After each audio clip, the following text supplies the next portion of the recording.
Let's go. All right. I'm not going to say it. I know you want to say it. I want to say it, but I'm not going to because we might use it later. Okay.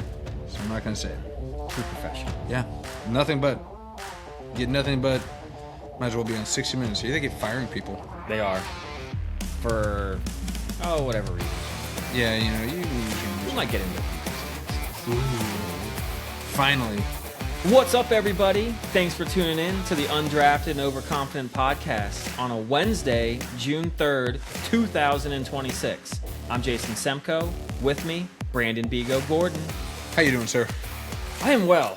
I can't believe it's June. We made it to June, man. Do this every time. We're just like, the time flies when you're doing podcasts. It does. This is episode 30. The dirty 30. Yes. And boy, are we putting the dirty in this episode. My goodness. You all are in for A treat. Yes. You're welcome. We're going to kind of piggyback off of last week a little bit. A little bit. A lot of it, actually. A lot of it. Yeah. We're just going to crank it to 11 here. I love it. Yeah, but dirty 30. We got to represent. You only did dirty 30 once. So yeah. We're going to put the dirty and dirty and 30. But we'll start out clean. Okay. Start out pretty Easy clean, enough. right? So tell me a little bit about, well, I'm going to tell you a little bit about my weekend first. Because we let's love to do the weekend talk, Of course. right? So it's official. Kids are out for summer, right? Done with the last day of school. I've got kids that are young, 6 and 4 each. Okay. And now it's the question of what do they do with all this spare time? And it seems like now, the age that we are as parents, it's very difficult for you all. It's not, yeah, you think it's just, you're just on cruise control, but no, it's like you are very quickly reminded, oh no, these guys are still completely relying on me for everything. What am I going to do? And my wife, God bless her, she is doing all the things. I think we tracked it, and she just told you, it's like within 10 days of summer vacation, she's playing like 13 play dates. Yes. Just trying to burn them out and get them all this time. So, yeah, she's got to be exhausted. That's just the play dates. That's not just the play taking dates. them to like the different sports practices, the cooking. Nope. Yeah. So Meals, all yeah. that stuff. He's doing swim right now. My little girl's about to start dance. So we got That's those right. activities. Yeah. Tennis just ended. So now I can just start really giving them those ace serves and There you whatnot. go. I know we're not talking about the French Open, but there's been a lot of craziness. Your boy There has. Joker is done. This was his chance. I know. Sabalenka just lost. And did you know. see her quotes on the right after the post? No. She's like, I want to quit tennis. She's just like, I'm done. What a sore loser. I'm like, toughen up. She's Cam Newton. When she's winning, all you see on social media is her dancing. Yeah. All it is dancing. And then she loses a match, slams her racket, has something to say about the person, and just like Cam. That's a shame.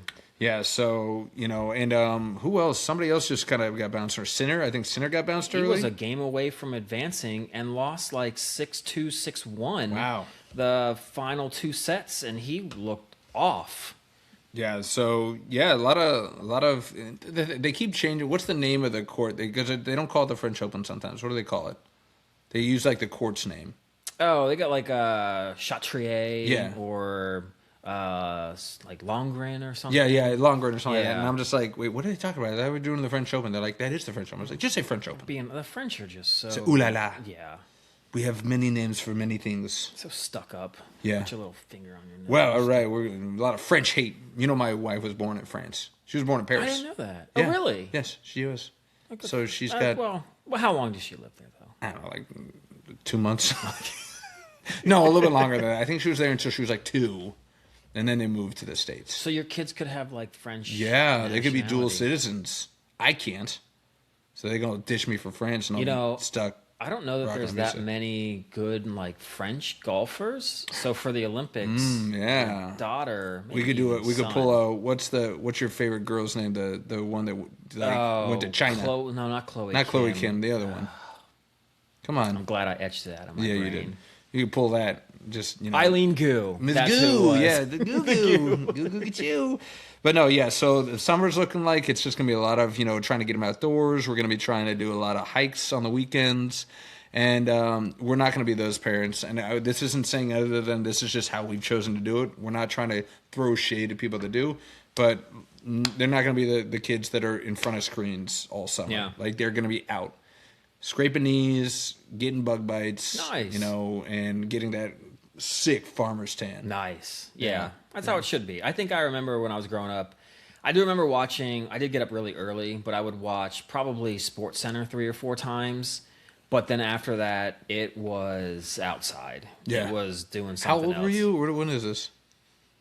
I probably did that since I can remember. I don't know, probably like 8 or 9. That says so much that at 8 or 9 you were like, I'll just watch an hour of Sports Center and then I'll go. It's like that was the apex of you becoming the sports almanac that you are now. You could be watching like Saturday morning cartoons or trash TV or even Price is Right, but you were watching Sports Center For like the third or 8 fourth 9. time. Like I would just rewatch it from like 6 a.m. till I don't know, whenever my mom was probably like, get outside. Yeah, it's time to go. Something. Yes. Stop looking at sports and go do sports. But yeah, so we're going to, all things hopeful, we're going to continue that path and we're just going to keep them outdoors. Nice. And just kind of run that ragged until we can't do it no more. Hey, I mean, it's going to have a time limit on it, so... Yeah. But, we took Wes my son to swim over the weekend. That dude tans like his mama. Not like daddy, where I burn and then it turns to tan. Yeah. He was out there for like 2 hours and he came back like so dark. It was crazy. Man, well, that's good then. He's not going to get the sunburn. Yes, hopefully, knock on wood. But that was our weekend. That's what our summer kind of looks like. What about you? How's the weekend? Weekend was kind of our normal, but I do want to say, because we've been fighting hard, my wife and I. But after about 4 weeks... we finally got our first victory as a doubles team in pickleball. Yes, got it in the win column. Took long enough, but we finally got there. How long you been doing it? Like a month. That's not that long. No, it really isn't. Especially if you're starting from scratch, you're probably playing with people that have been playing for years. Yeah. And so, but we've had a few moments where we've come close, and I think we both have gotten, especially me, like really nervous and trying too hard and just making like stupid decisions. And that happens. It was one of those where we sat there and we're like, are we ever going to win? Like, is this going to happen for us? Yeah. And then thankfully, what actually made it better was we actually split up and played with like other people. Oh, yeah, you did mention that. And that actually helped out so much because like I think there's pressure playing together with each other, but then when we're with other people, you don't feel like relaxed, a little more loose. Yeah, and then when we kind of came back together, we kind of realized like, oh, we can play this all loose. Tense. Yeah, and then we won. And it happened. First of many. Darn right. Yeah, we're gonna take over that place. Did you talk any smack after your first win? God, no. I think we were take that, Edith. Go back to I know. Go back home and watch Matlock reruns. You tool. I know. I will say, though, it didn't take long, but I'm already playing with the big boys. Ooh. And that was... I only bring that up because I miss getting so nervous before, like, playing a game. Like, I don't know how you were growing up, but I would be excited but also nervous because I wanted to do well. Yeah, again, against the best. You want the best of the best. You want to perform the best. Yeah, and so as much as I hated it, I sat there standing there one moment, I was like, why am I so nervous? Like, how old am I? But, like, I didn't want to make a mistake. You puke right before the game. I mean, almost. Like, I wanted them to pick me to play because there was 3 of them, and they're looking for a 4th. And they kind of did stretching out. You're like, it's like, we need a 4th. Who we got? You're like, one moment I'm like, yeah, me, and the other moment I'm like, please don't pick me. You're like doing high knees. They did the whole like kind of looked around for other people first, and I'm like sitting there like, hey guys. But then I was like, but please don't pick me. But actually, I do want to play. And then they're like, you want to play? And I was like, all right. Yeah, you try to play it off. Oh, who, me? Oh, yeah, I guess. I mean, I could do that. Whatever. But no, I hit like 3 kind of lucky shots that thank God they went in because I also hit some pretty bad ones. But I held my own. Good. But it was fun. Yeah. So yeah, that was really about it. Went to the pool for the first time. For the first time ever? Good for you. Yeah. It's just quite the experience. Yes. No, first time of the season. Okay. But I will say this too. I know when you're a kid, you used to hate when people would see you and everyone would be like, look how big you've gotten.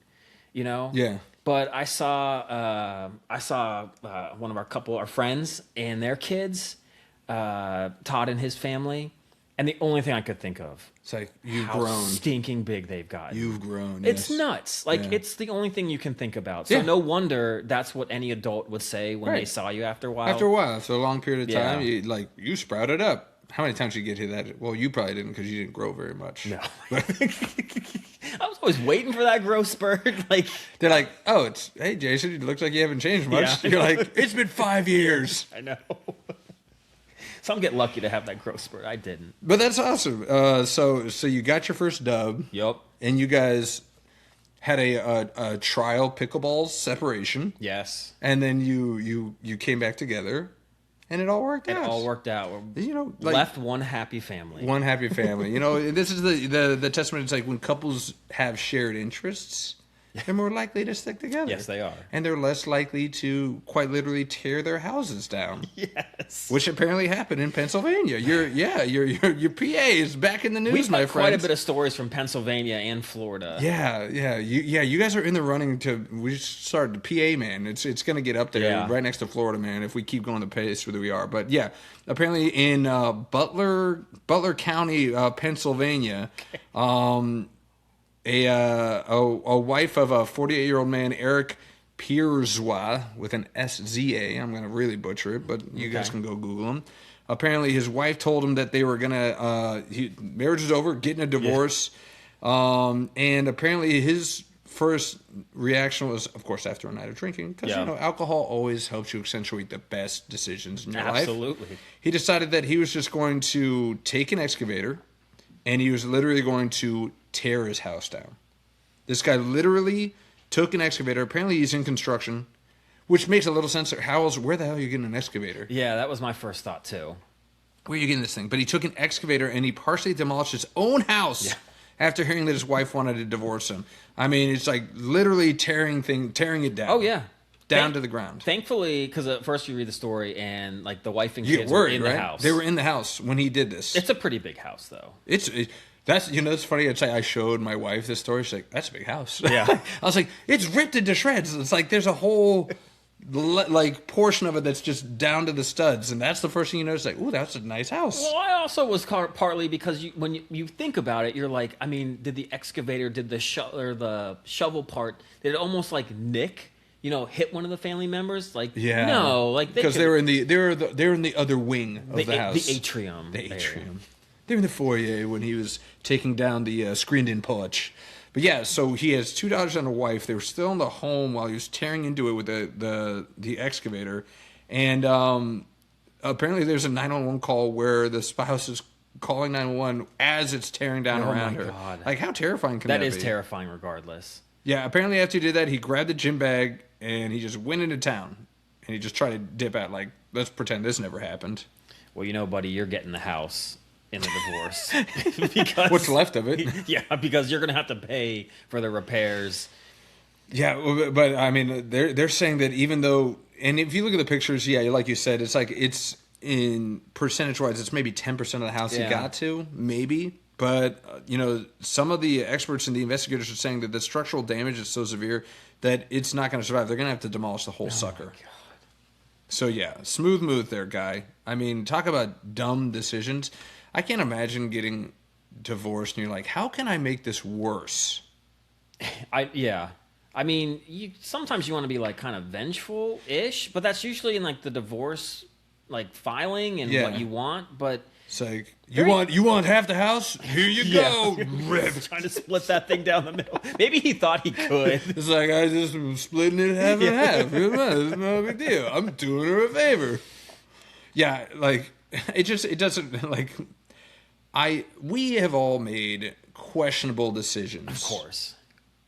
I have never had the thought of taking a giant excavator and going to town. I pushed over a porta-john one time. Did you really? Yeah. I think Seabear was in it. It was at school. Okay. And we were walking back to campus, and whoever did this, they were just asking for it. They were doing like, I guess, it was underground, so they're doing like, pipe work. Like, they were getting the pipes fixed. But there was a huge hole, and then right outside of the hole, on the top of the hole, there was a porta-john. Shame on Seabear for even getting into the thing. He should have known better. He should have known better. Yeah. And if my recollection, which is spotty at the moment, Seabear has been known to know all the stories exactly. So he'll correct me, but I'm pretty sure it was him or it was Austin. Okay. who got in, and then the rest of us thought, this is a great idea. It's right by a hole. We can tip this thing over, and he can go sliding down into this hole in the Porta-John. And we push him. He escapes in the nick of time. And if I remember correctly, that Porta-John did get tipped over into the hole. But I can't remember. Maybe it stopped, and maybe we were like, cooler heads prevailed. But yeah, that's different than taking an excavator to your house. I mean, okay, you were what? 19, 20, 21? Yeah, I must have been 21 because 21, again, of course, drinking. Yeah. Okay, this guy, he's got to be in his 30s. 2 kids. 48. He's 48. 48. That's right. In the house. He's in the house. With your children. In the house. Your children Come in the on. house. You shouldn't have been married, and you shouldn't have had kids then. If that's how you're gonna react. Seriously. I mean, damning news to get, but I'm sure the divorce filing didn't come out of nowhere. Right. So there's probably writing on the quite an overreaction. Or maybe that's his reaction, and that's why they're having divorces. Yes, I mean, I would have thought you could throw like a brick through the house. Yeah, and even that would be egregious. It would. Trying to literally tear this house down with their family inside of it. That's insane. Oh, Pennsylvania. Yeah, I really don't know what else to say to that, but and this is going to be my worst segue of the day, but because we're going to go into the finals right now. Here we go. We're going to go right into the NBA Finals. We've officially gotten our marker. Maybe that's the teardown, because OKC tore themselves down in those last 2 games. We were giving San Antonio a snowball's chance. With 2 games left, 1 having to be at home, and with the kind of effort they put into Game 5, but man, did they answer. They did. Like, Game 6, I think neither of us are surprised for them to go home and kind of take care of business. But I forgot to look it up, but it seemed that from the get-go of that Game 7 game, San Antonio had the lead, and they just never relinquished it. The Thunder, it was just Shea that was doing anything. The rest of the team did not show up. And we were giving Shea a lot of crap, but man, he was hitting shots. Yeah. In that Game 7, I think he had 31 going into the 4th or something along those lines. He got tired, I think. Yeah, he got tired, and it's kind of easy to defend when you're like, this is their guy. Like, let's just over defend this guy, and then they're gonna pitch that. And you brought it up in a few podcasts a few episodes ago, where there are times where it's like when these NBA teams, these top tier athletes, the best of the best, get flustered. They don't know what to do. The shot creation for OKC within the last 5 minutes of that game was horrendous. It was so ugly. And I'm like, you guys don't have a game plan at all. It's either get Shea the ball or we're going to hope for a lucky rebound? Like, what was your game plan here? Well, I was shocked by how unorganized they looked. They were down 6 or 8 pretty much the rest of the fourth quarter, and they couldn't do anything to get when they were getting stops, because they were getting stops on defense. But once they got into offense, they're like, wait, just give it to Shea. He's gonna make some acrobatic and that was the other thing. It's like, Shea, you're so good at the mid range, but when you're doing shots just within the 3-point line, and you're making them, take it another step out and do it from the 3-point line. And then you're also but these aren't going to consistently go in, right? Yeah. They're going to miss eventually. I know, look, they didn't have Jalen Williams. And then they had, I think AJ Williams, is that his name? Yeah, AJ, yeah. Those were 2 creators that they didn't have, and so it was Shea, and then look, Chet. Boy, I mean, just embarrassing. Seriously, he was 1 for 2 from the field. He shot 2 shots. That is unacceptable. In a Game 7, you're supposed to be the number 2 on that team. And maybe Jalen is, but he wasn't there. Yeah. So you are the de facto 2 on that team. And I mean, truthfully, give a little bit of, you still need to take more than 2 shots, but that is not his game. He is not a creator. But dude, you got to step up and try something. Your effort, the one meme that's going around where he slips and falls. Yeah. I mean, he didn't even look like, I mean, he tried to pass it away the first time. Yeah. And then they passed it back, and it was he felt obligated. He had to try something. He wasn't in it. But it's dude, you're an NBA player. You've got to have some moves. Your team needs you. They're giving you the ball, saying, please help us. And you wanted to give it up as fast as you could. It's wild. It's wild to see somebody. $200 some million. Yeah, somebody that's making that kind of bank and to just disappear for an entire game. That is shocking. And Wemby was getting his. But then again, San Antonio proved that they just seemed like a more well-oiled machine, and they were deeper. I mean, Harper had some key shots. Castle was doing his thing. This is coming Fox out was party. doing his thing. Like Yeah. they're like looking like a deep team, and that's probably why they're favorites right now. I think they're the odds-on favorites. I think they're -210 right now on most betting sites to That's what win I've kinda the seen. finals right Yeah. there. And respectfully, they got the best defensive player in the league. Yep. They've got plenty of scoring opportunities, and a different guy can step every day. Like Champagne. Champagne. I'm calling him Champagne. That is how it looks. When you look at it, he is Champagne. But yeah, he was just draining threes. Leading scorer in Game 7. Unbelievable. Yeah. Next man up, and that's the difference. It's like you have one guy against the whole team, pretty much. Yeah, I know. Power to Shea for making it close, I guess. He did. I mean, yeah. It's surprising, but at the same time, are you upset? Are you upset to see the Spurs kind of conquer that mountain so early?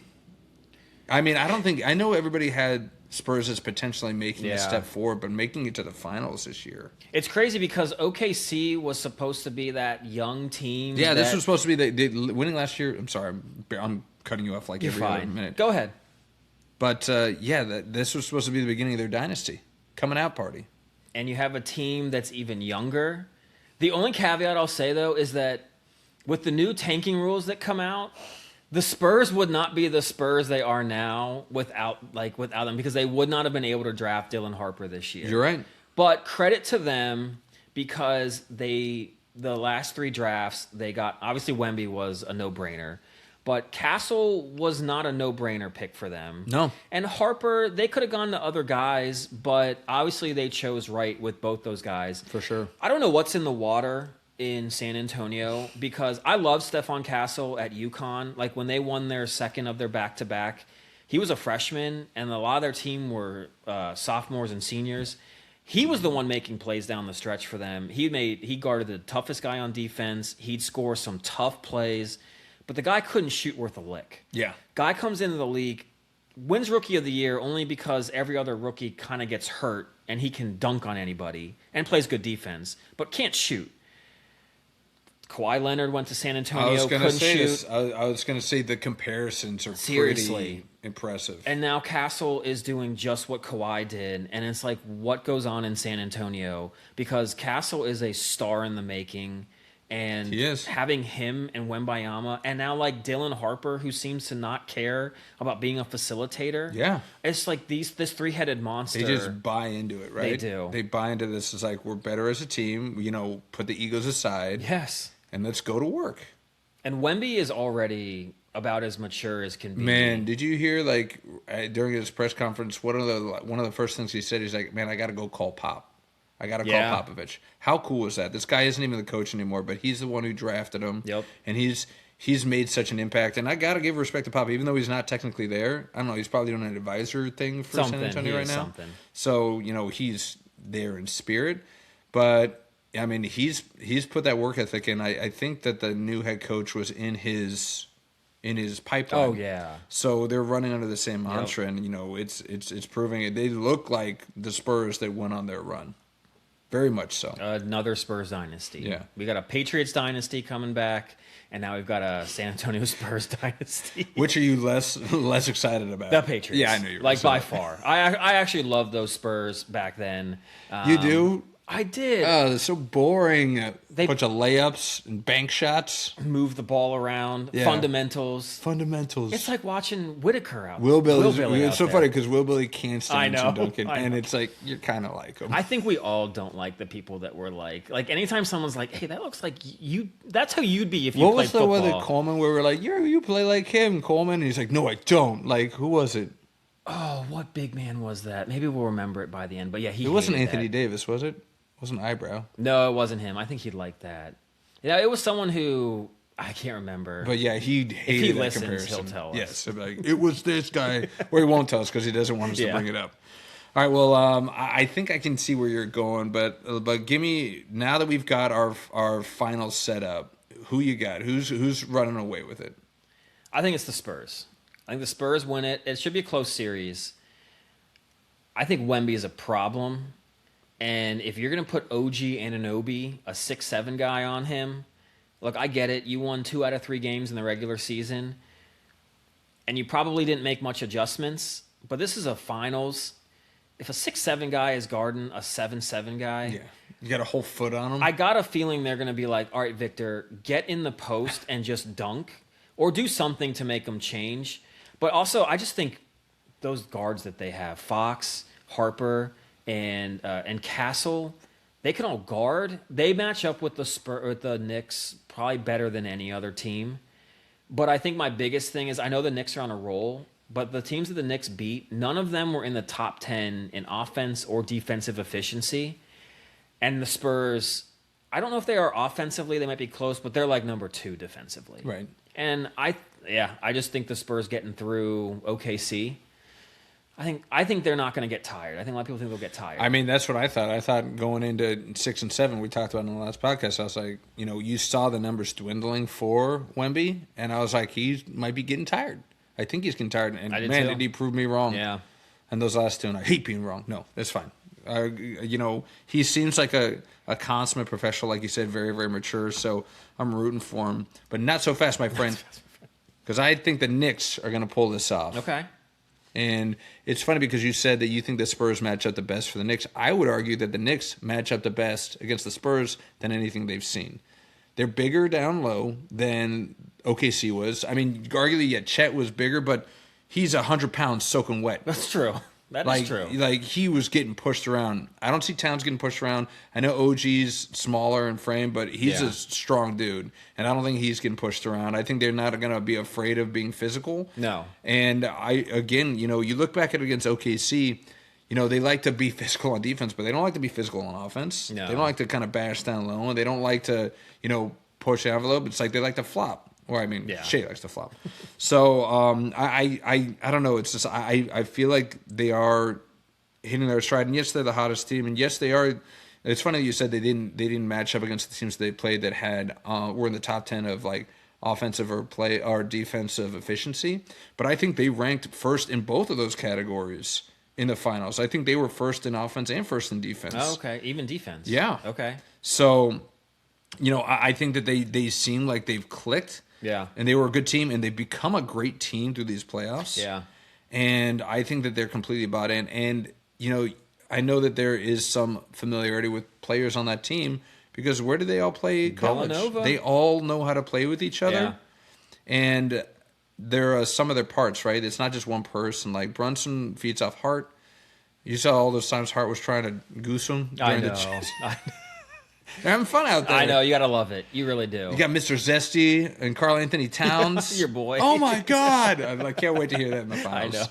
I know. I don't think that – and you said OG might be posting up against Wemby. But, again, if Wemby does go down in the paint, you don't think Karl's going to come around and try and, support?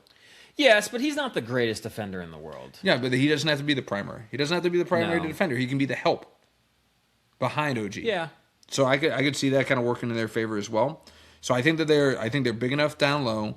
And you were talking about the backcourt. I love the backcourt. It's like Jalen Brunson. Yeah, man, he's just playing incredible. Josh Hart, not the greatest shooter, but he's a great defender. Yeah.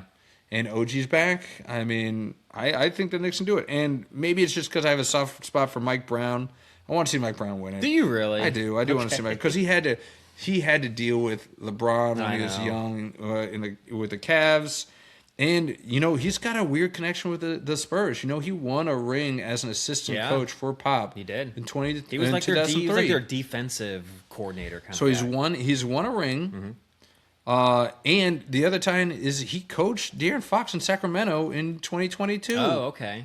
So he knows De'Aaron Fox. Not that that's a huge deal. But that's a huge deal. Did you know that he won Coach of the Year that year for Sacramento? I do remember that. How dumb is Sacramento now for firing him in 2023? Yeah. And they also, what are you doing, They also had Tyrese Halliburton, De'Aaron Fox. So dumb. And there's Sabonis? one other guy that's, is he in the finals now or was in the playoffs? That's from Sacramento. Like, all these players that leave are having great success in the league now. Yeah, and their coach is coaching in the finals. Yeah. Like 2 years out.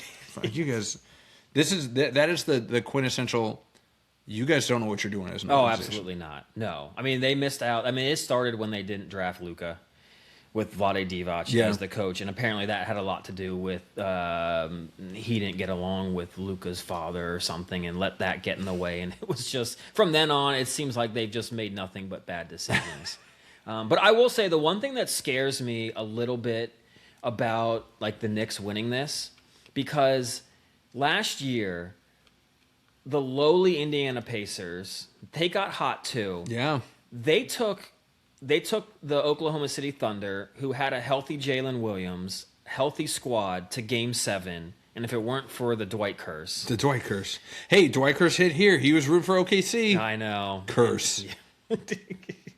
But it was also... So the Thunder barely won. Yeah. The Spurs took down the Thunder in Game 7 with an injured Jalen Williams, and another injury, and could barely get over the hump. This Knicks team is just as hot, it seems, as that Pacers 11 team. in a row. So it's kind of, are the Spurs really that good? Like, was the West really as good as we thought? Or is the East actually... Yeah, are these East teams actually better? Or we are just they aren't at giving least, them credit? they're at least matching up. Yeah, because we've been so used to the West owning the NBA. And they've won the last, at least 2, maybe 3, 4. Yeah, I think the Celtics threw themselves in there, but I think true. the West has won a majority of the finals lately, and some of them haven't been but so close. But like I said, I don't know if last year the Pacers just had a heater. Well, they did, and they had... I mean, how many game-winning shots did Hallie throw up there it's true. that finals? So, yeah, they were just kissed by God that season until the Dwight curse took over. It took long enough. The DW curse. Stop using his real name. Where's my button? I haven't gotten the new soundboard yet. It's supposed to come in the mail. It hasn't come in yet. But don't use my real name. So, yeah. Okay, well, let's get back on the Spurs then. Whether they win or lose, we talked about they hurtled past Denver. They hurtled past OKC this year. Is this the change in the guard? It seems like a very quick change, but are they officially the number 1 team in the West? Are you ready to anoint them as the best of the West? They've got to beat... I think they could be, because they've got a young team too, so they're only going to get a little bit older, better. And I got a soft spot for my guy, Jalen Williams. He's my favorite. You do though, Jalen. Second favorite. Short Second Kings. favorite. I know. Short Kings. Jamal Murray's my number 1. Jalen's my number 2. But they gotta beat OKC in a series with him healthy. Okay. Because he's, I think, a game changer on both ends of the floor. And as you mentioned, no one but Shea was able to create a shot and do anything. That's where Jalen Williams comes in. So they need to do that, but man, I think that gap is it's minuscule. Yeah. The Spurs might, and Wemby's only going to get better. Yeah. I think next year, if they can play in the playoffs again, that'll be the battle for the legit supremacy of the NBA. So if OKC and San Antonio face off again in let's say the Western Conference Finals, that's going to be who's really the top dog here? But I never would have imagined this would happen this fast. This quickly, no. People were thinking this OKC team was going to pull what the Warriors did. Yeah. And the league was just kind of going to give up. Because, that's partly because of the dominance that they showed through the majority of the playoffs last year. Now, granted, they ran into, the Kiss by God Pacers in the finals, and that actually stretched out. But, they were just cruising. The regular season. And they were cruising this. They were cruising until they met San Antonio. Yeah. They're cruising. So I am ready to anoint them as the new best of the West. Unless Chet can put up about 100 pounds of muscle. Did you see him shirtless after that one game or whatever? No, because I didn't want to lose my lunch. No. Yeah, it was pretty gross. He looks like an anorexic Abe Lincoln. You're not wrong at all. It's like 4 score. That's how many points I scored.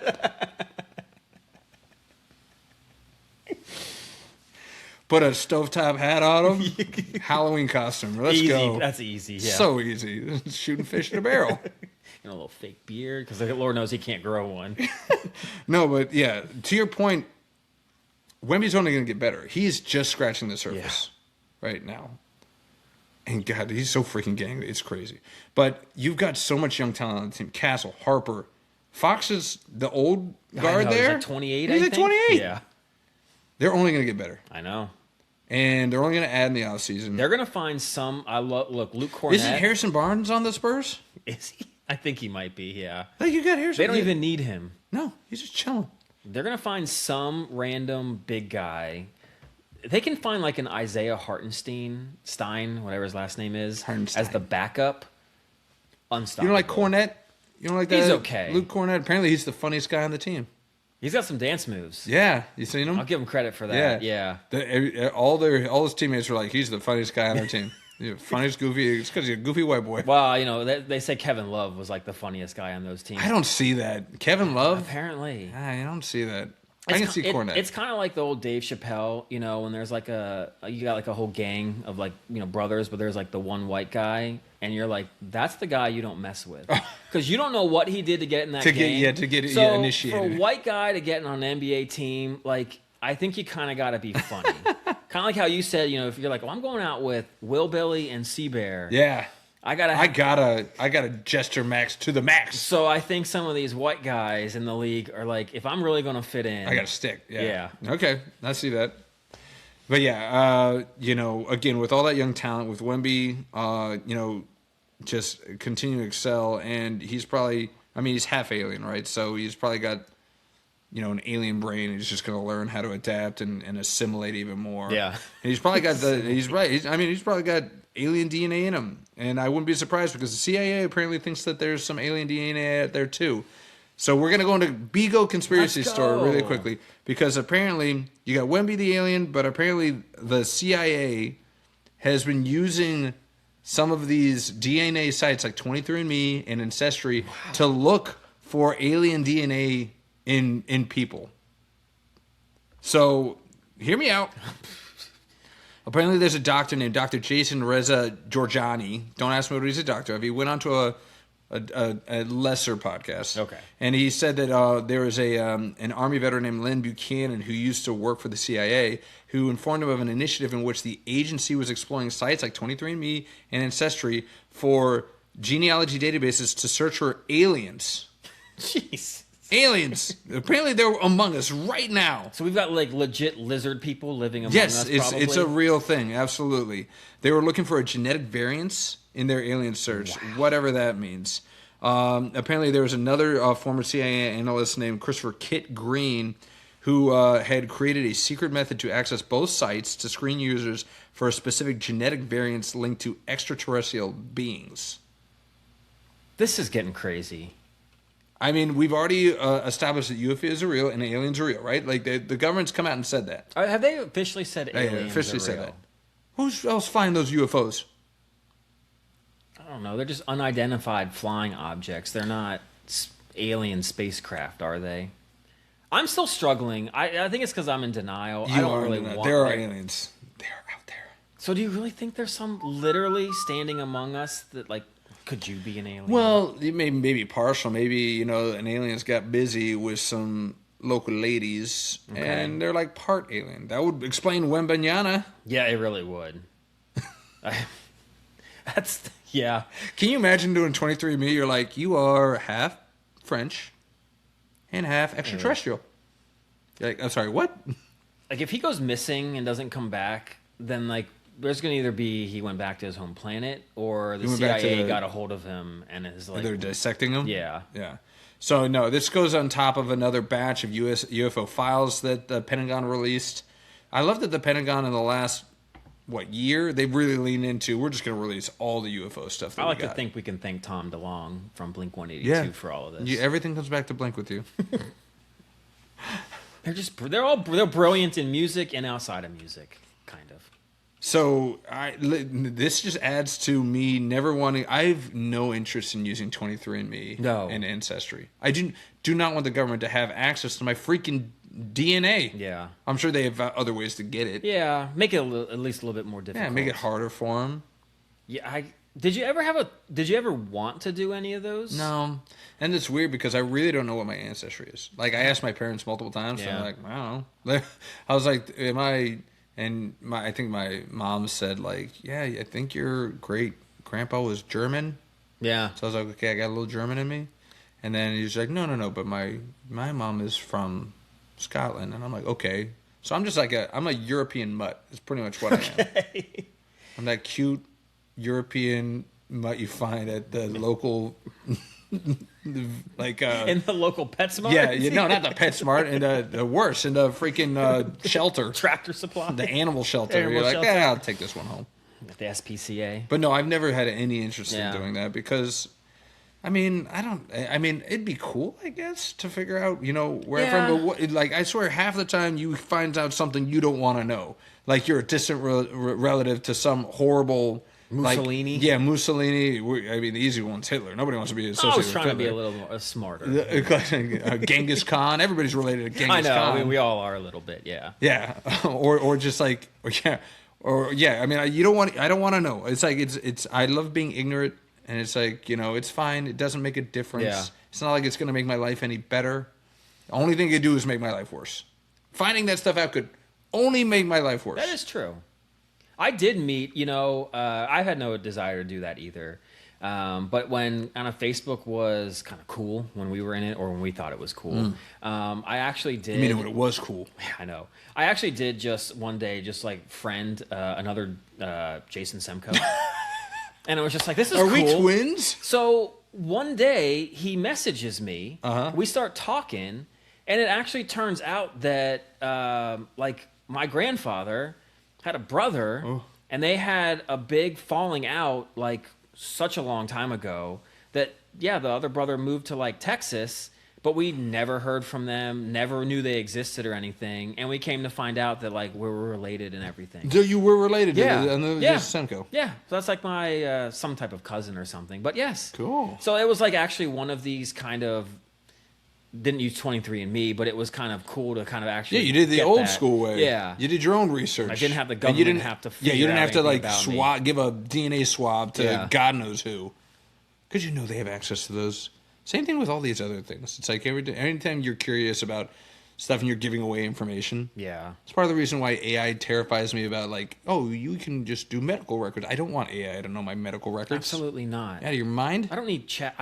I give as little as I can to ChatGPT, and I already feel like they just hacked into my computer, into my phone, and taken everything that I own. I mean, because that's what TikTok was. Yeah. Like China, I mean, you literally agreed to let China take everything out of your phone and use it for their own personal, whatever they want to do with it. Yeah.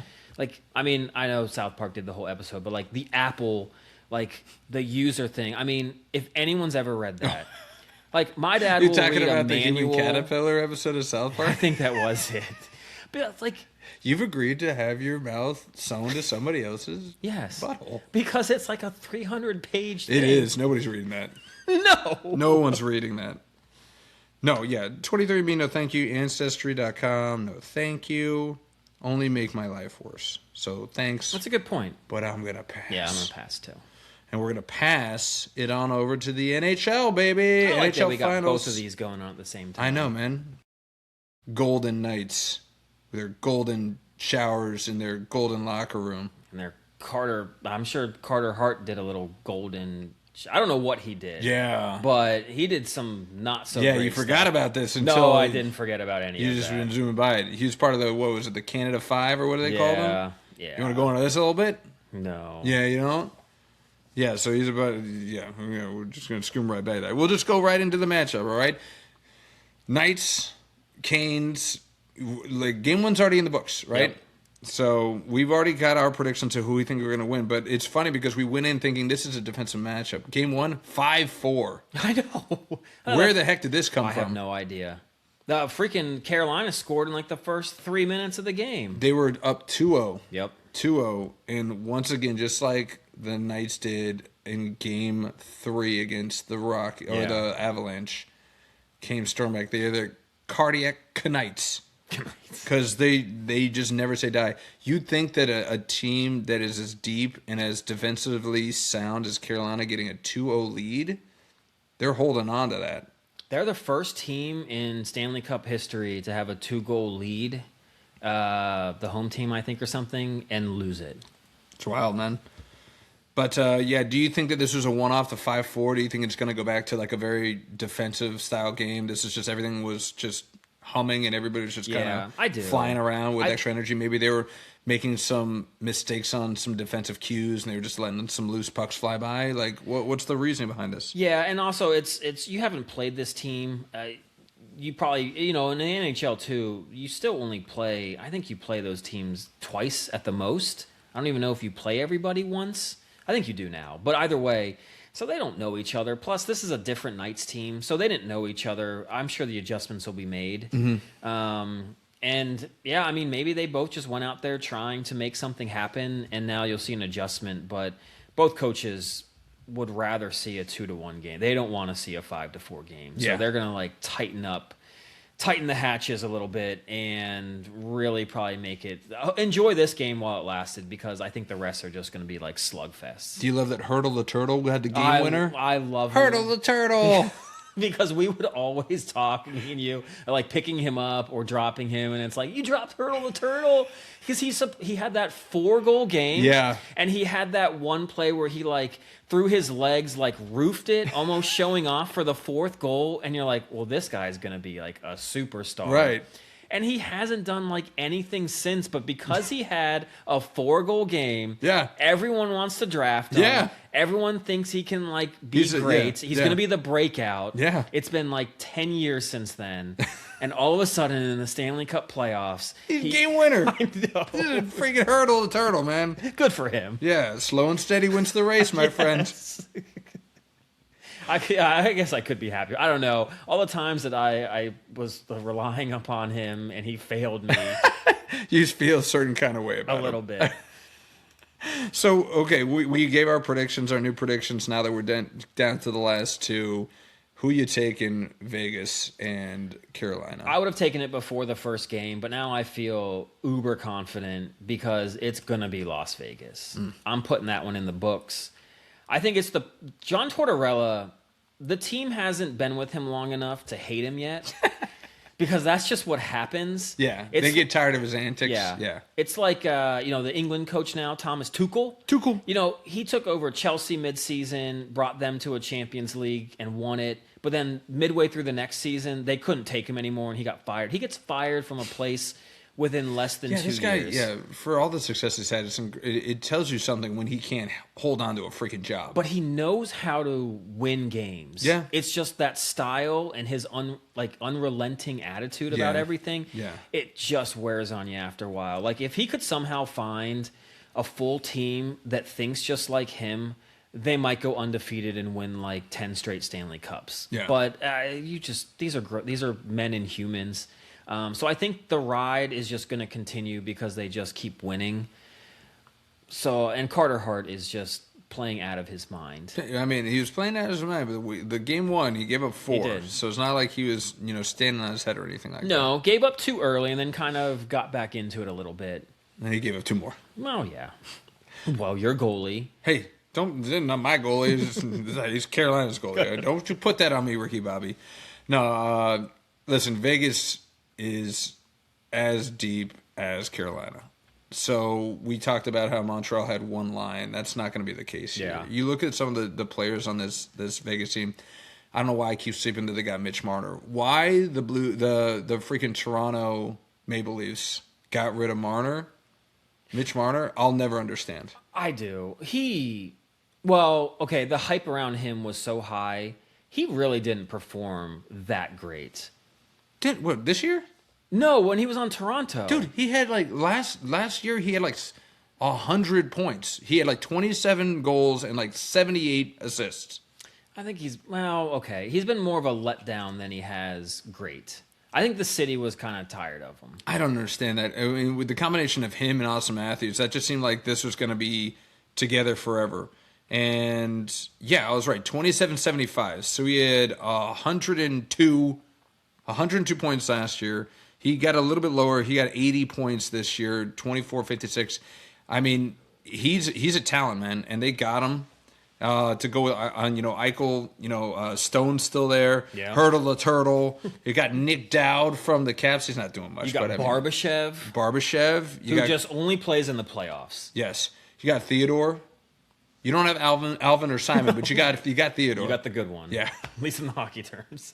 Alvin was too annoying. And then, Vegas, and they always have these bruises on the team. They got Colasar, they got McNabb, these guys that are just going to, like, knock you around. They got Lausen, who just beats people up. I know. I loved him on Nashville. I know you do. He was always on my squad. So, I mean, th're deep. But, I mean, then you look at Carolina. I really hope this series goes to 7. Me too. Because it's just going to be a lot of, smash and grab. But if Carolina's going to win, I mean, Svechnikov's got to wake the F up, man. Like, I mean, he looked lost at times last game. Ehlers cannot be your lead. I know that Nikolaj Ehlers, the Dane, he's good, but he can't be your stalwart. Svechnikov and Aho need to be your leaders. Aho Ehlers needs to be there. Set him up for goals. Yes, Jarvis can be an assist. Too. Yeah, I can't believe Jordan Stahl's still playing. Man, the Stahl family, they are just ageless wonders for hockey. And then and we talked about Taylor Hall. He was kind of, he was playing above his skis earlier, but he's got to do something too. But, I mean, again, they're deep too. They've got a deep forward line, and they've got a deep defensive line. Slavin's good. Obviously, Condre Miller's really, really good for him as well. And then am I pronouncing that Gauthier? I'm going to say that's right. I think it's Goddess Bear. Goddess Bear? Got a spare? Gauthier? No, he's a talent too. It might come down to you're right though. It's like since they're deep and they're both deep. Both of these teams' strengths are going to be we don't have to rely on one guy to kind of run the show, like the Connor McDavid Oilers, or the Nathan McKinnon Avalanche. Like anybody can produce, and as long as they're working together, they can get there. So that kind of equals it out. So it might really come down to goalies, and Frederik Andersen. You want him to win, and you want him to win. I kind of do. But Carter Hart is technically hotter at the moment. Yeah, he's so hot right now. So hot. So, but tell for the people that don't know, rooting for Frederik Andersen, can you and why would you? And give him a little bit of background with Claude Lemieux. Yeah, so Claude Lemieux won like 4 Stanley Cups back in the day, but he actually turned himself into an agent, and he was an agent for Frederik Andersen.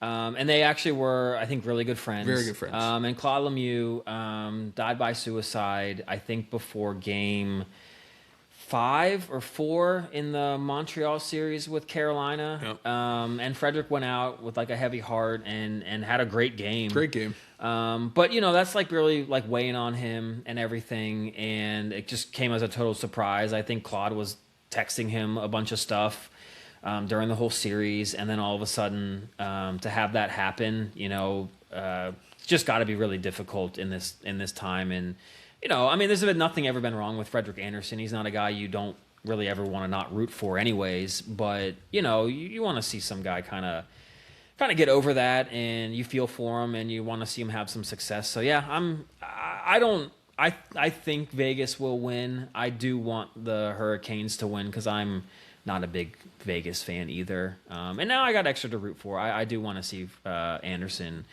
hoist that Stanley Cup trophy. But you do think that I do think Vegas. I actually, I mean, like I said, Tortorella, I mean, Brendan Moore's a great coach, but Tortorella, he's got the experience. That team has experience. Most of them were there in 2023.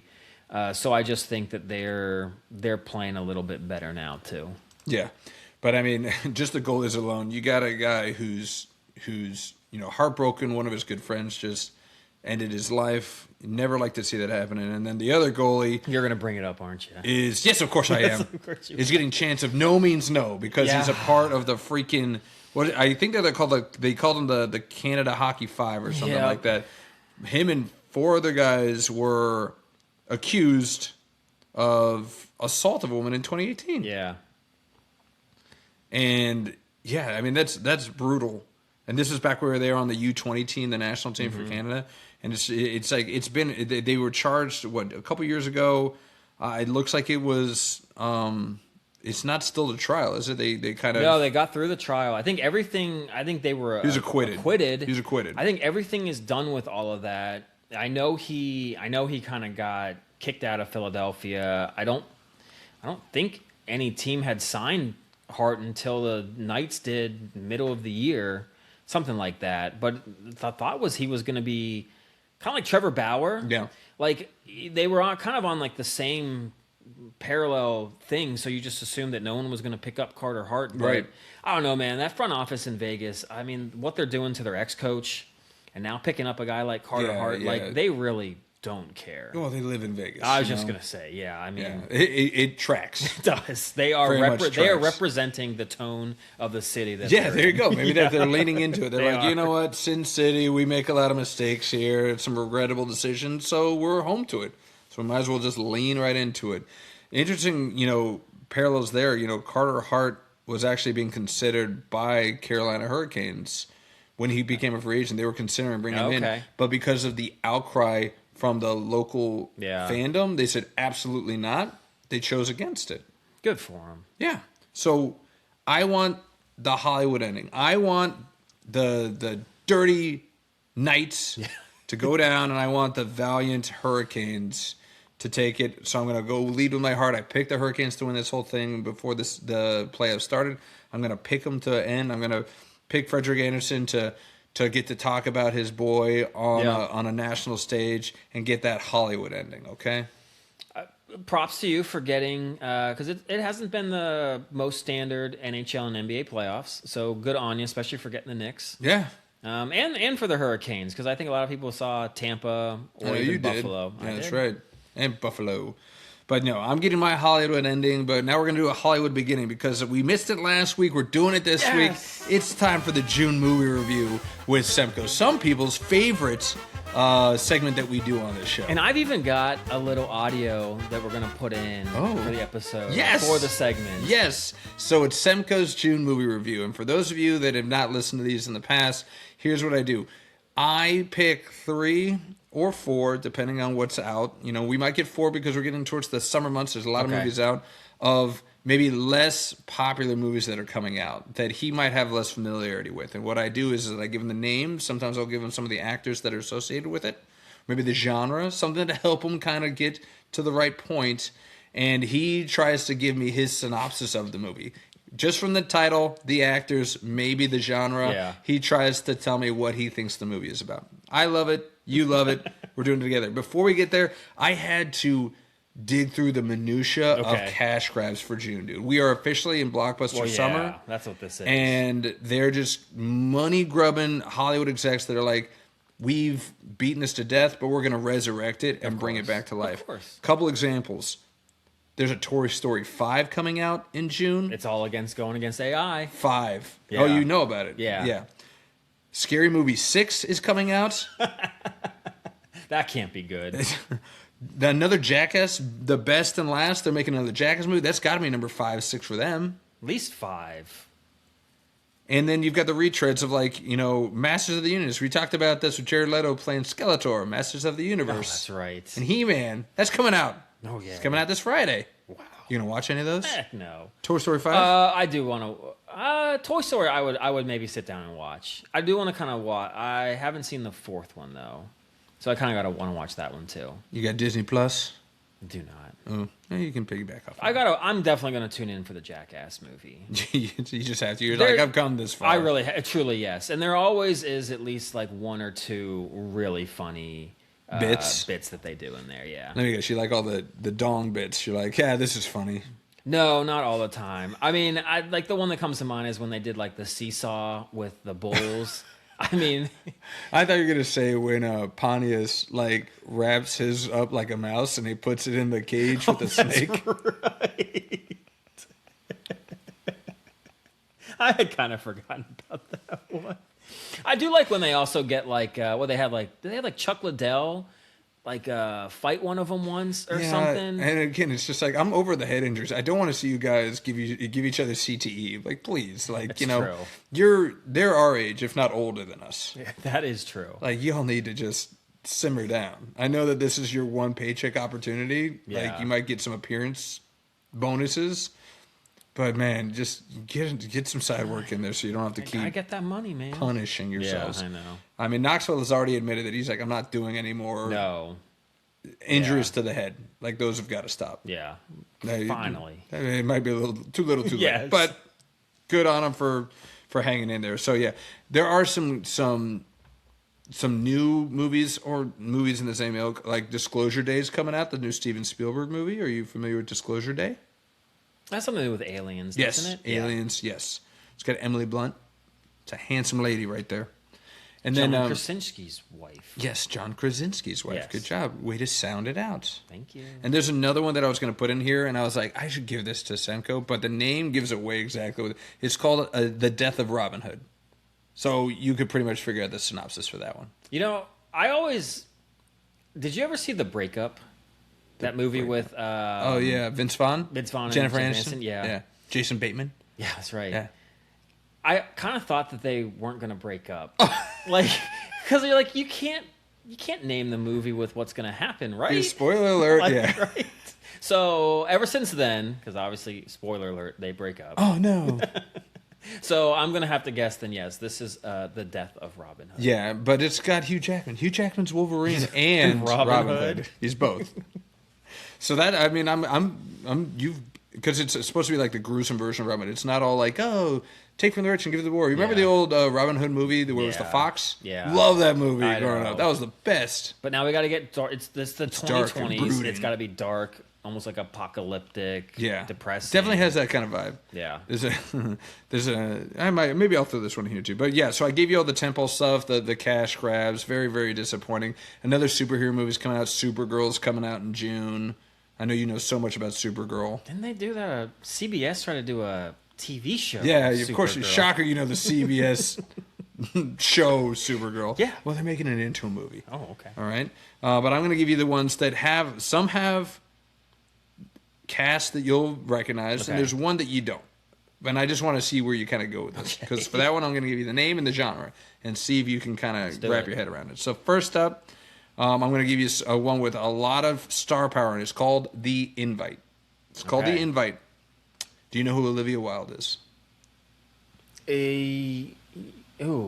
Yeah, I've heard of the name. She was in not the newest, but the semi-new Tron movie with Garrett Hedlund in it. She was in a lot of other things. Yeah, the name sounds. You remember the I get her and Olivia Munn mixed up a lot. Both are cuties. Do you remember that body swap movie with Jason Bateman and Ryan Reynolds? Did you see that movie? I know that. It's like Freaky Friday. Okay. But with dudes. With dudes. Okay. She was in that. She was in Jesus. I'm going off tangent, but she's in it. She's also directing it. Okay. Other stars: Seth Rogen. Ooh, okay. Penelope Cruz. Okay. And Ed Norton. Wow. It's called The Invite. The Invite. The Invite. I'm almost debating whether or not this is a comedy because I see Seth Rogen. Okay, so I'll give you the genres. There's multiple. Okay. Comedy, drama, romance. Whew. It's The Invite. So those are obviously couples. I'm guessing Olivia Wilde and Seth Rogen are together. Okay. And Penelope Cruz and Ed Norton are together. Or it could be the other way around. I don't know. Could be. But they get like an invite to the boss's house, like a mansion or something. Yeah. And it's going to be like whichever one that the boss likes the most. So I don't know if one of like the two guys are like in a law firm or something, and they're up to be partner. Ooh. And they're having like a dinner, an invite to the house for like the weekend maybe. And there's going to be like different activities. Yeah. And it's like a get to know you. And there's going to be some funniness that happens, some drama that happens. Is it like you're just saying the genres? There's going to be some comedy. There's going to be some drama. So you're saying that? So it's like a competition. They're both like competing to see who gets. Yes. So it's a feats of strength. Type situation. And there'll be like different. Like I can picture like he lives in like this big old mansion, and there's like who lives water in this big old mansion. I don't know if we know who that is. Oh, okay, yeah. Maybe I didn't give it to you. Yeah, maybe you didn't give it to me. Okay, all right. But, there's like maybe like some skeet shooting that goes on over the shooting, water. yeah, because they're rich. Exactly. Shooting shotguns. Of course. Yes. And perhaps there's an accident with the shotgun. Oh, you never know. Comedy ensues. You never know. Yeah, I like it. But there'll be like different things like that. There might even be like croquet. Oh, okay. Yeah. Play something like that. Yeah. But then there'll be like a hijinks at like a dinner party or something, trying to sabotage each other. But that's what I'm gathering. All right. You leaned heavy on the Seth Rogen. Like, you're doing a lot of the Seth Rogen slapstick comedy stuff. Not as much as I could have gone. Yes, I but mean, I could have gone like Pineapple Express. you could have. Or This Is the End. Another great Seth Rogen. That is a good one, yeah. No, but you had the couples right. In fact, you got the couples right. So in the movie, Olivia Wilde and Seth Rogen are together, and Ed Norton and Penelope Cruz are together. Nice. So they are couples. Okay. But the invite synopsis is Joe and Angela, which are Seth Rogen and Olivia Wilde. Okay. Their marriage is on thin ice. Uh-oh. When they invite their enigmatic upstairs neighbors for a dinner party, and the night spirals into unexpected places. Ooh. So I watched the trailer for this because that's so vague, right? It is. Definitely some swinger vibes in this movie. Okay. But that's the you were close. You had the romance part. You had the couples right. You had comedy ensues from hilarity. And I really wanted to say that like the couples, swing a little bit. Yeah. Ah, man. You were close, man. I thought you were gonna go there I was like, oh, you got the couples right. Let's see where he goes. But yours sounds good too. I could see Ed Norton and Seth Rogen getting all sorts of hijinks at their bosses, Exactly. trying to wow them. Yeah. You went straight to the skeet shooting. You got detailed in there. A little bit. Like it. All right, so that's the invite. All right, next one up. It's called Power Ballad. Power Ballad. Now, this one has Paul Rudd. Okay. And I know you know this guy, Nick Jonas of the Jonas Brothers fame. Can I just stop you right there? Because I think I know. Oh. These guys have got to be part of like an 80s like rock group that goes around and plays at like, I don't know if it's restaurants or festivals or something, trying to like make it big. And they're like trying to be like Poison or something. Okay, so like they're like a cover 80s hair metal band? Yeah, Okay. Yeah. That all you got? Anything else? You're so close. I don't know why I stopped you. I should have gotten as much info as I could have. I just was like, those are the big ones. I mean, it's definitely a dual feature in the sense of there's two leads, and it's going to be Paul Rudd and Nick Jonas. Okay. All right, so that's a hint. The genre is comedy, drama, music. Yeah. Musical. It's not really a musical, but that's what it's giving a genre. So you're going to stick with their 80s cover band that are going around festivals trying to make it big. So then maybe Paul Rudd, because typically he plays kind of like the dodo loser type guy. Okay. You know, the underdog. Yes. And Joe Jonas he's obviously a talent. So perhaps his cover band, is like the number one in the tri-state area or something. Who, Nick Jonas? Yeah. Okay. And Paul Rudd wants to take that over. So there's some big competition for the best cover band. Oh, so they're in competing cover bands.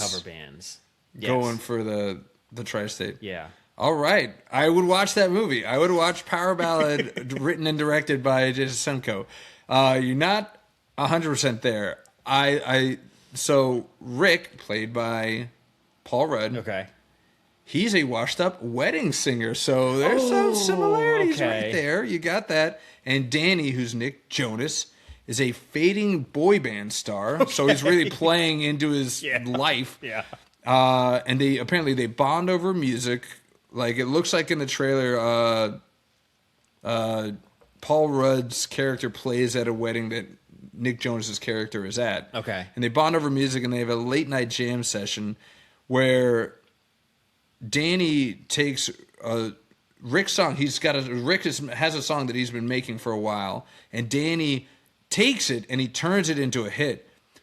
And then Rick sets out to reclaim the recognition that he believes he deserves. So it's a story of Paul Rudd giving him pretty much singing him his song, and Nick Jonas' character taking it and making it his own and getting all the credit for it. Power Ballad. Ooh, I like that. Good title then. Right? That's a good movie though. I could see Paul Rudd as a washed-up wedding singer. Oh, no doubt. That's right to where you need to be. So yeah, but I would watch yours too. I like mine. Cover bands fighting for, a tri-state trophy, best '80s hair band. Taking it like way too seriously, over the top. All right, So this one you're not going to know the actor, so I'm not even going to try and give them to you. Okay. All right? Oh. I'm going to give you just the name and just the genre. Okay. So this is going to be a little bit more challenging, but I think you got it in you. Thanks, man. So it's called Hungry. Okay. That's it. Hungry. Hungry. And it's horror and thriller. Had to throw a little horror in there for you. Hungry.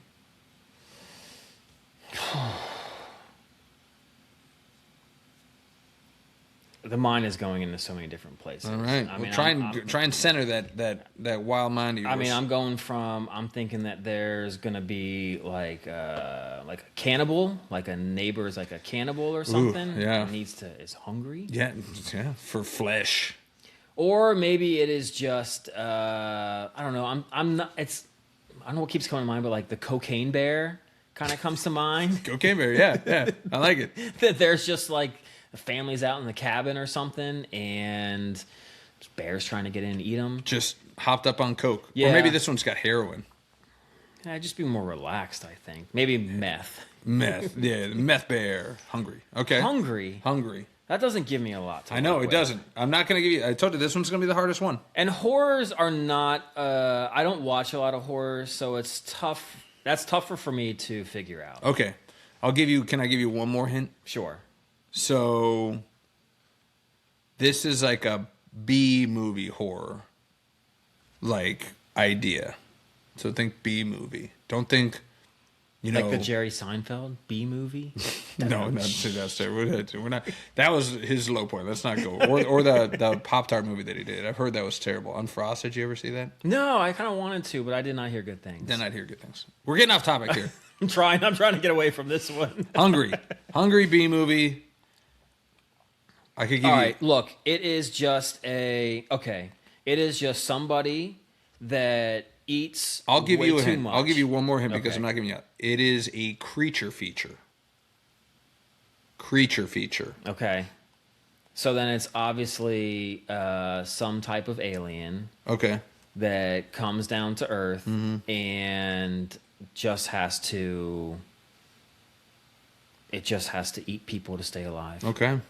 So he's doing it because he has to live, and he has to live. feed Yes. on humans. Yes. Not even close. Yeah, I didn't think I was gonna be. You were thinking creature like monster. I'm an actual animal creature. So the storyline for Hungry is after becoming lost in the Louisiana swamplands, a group of holiday makers must fight for their lives against a rampaging hippo on the loose. Hungry hippo. Damn it. Oh man, and the still shots are all I could hope for. It's just this hippo just swallowing up, this massive hippo swallowing up a human being. It just looks hilarious. So I had to put this in here. So I gave you three ones. You got The Invite with Ed Norton, Seth Rogen. You got Power Ballad with Paul Rudd and Nick Jonas. And then you got Hungry with a massive Louisiana hippo. Weirdly, I think Hungry would be the one I think I might actually see. Get out of here, really? I kind of like. I liked like Anaconda. There you go. It's right in like, that same I do ilk. kind of like Jaws. We know I like Jaws. That's right. Jaws rules. Hungry rules. Yeah. So these are kind of up my alley a little bit of trying to have to like get away from an attacking animal. Yeah. So, yeah. All right. Hungry's the number one. Who had that on their bingo card? Piranha. Did you ever see Piranha 3D? I didn't see that one. Oh, I saw you like didn't the watch that original. one? Oh, okay. Yeah. Piranha 3D. That had Adam Scott in it, didn't it? From Parks and Rec? It might have. He's all over the place. He does a lot of different place. things. Yeah, good for him. Yeah, he's actually a pretty well-rounded actor. He just did a horror movie. Did he? Well, are we done with the segment? Yes. Okay, because I did want to say. So I do want to know your opinion. Was he in one of those horror flicks that has been like booming?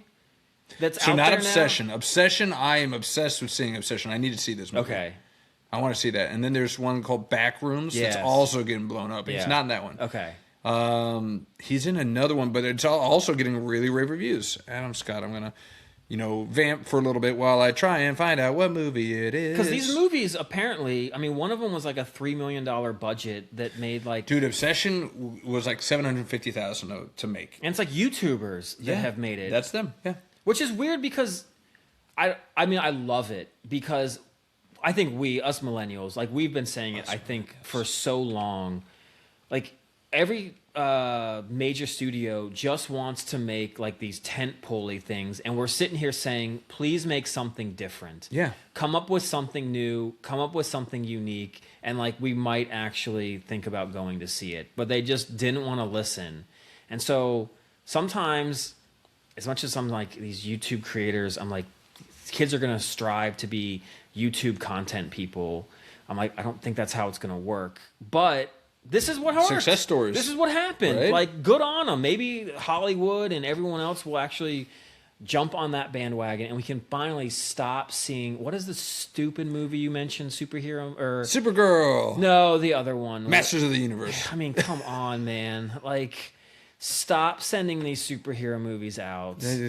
People keep going to see them. Well, that's part of the problem. But you know what's cool about those YouTube guys that did the movie Obsession is that if you watch some of their little skits that they do, they're like based in comedy. They're comedic like actors that like just went into it. And it reminds me of Jordan Peele. Yep. Yes, Jordan Peele. Yep. Who's a great comedic mind, and then he just seamlessly gave us like 3 or 4 incredibly great horror movies. It's pretty cool to see. Yeah. Genre bending.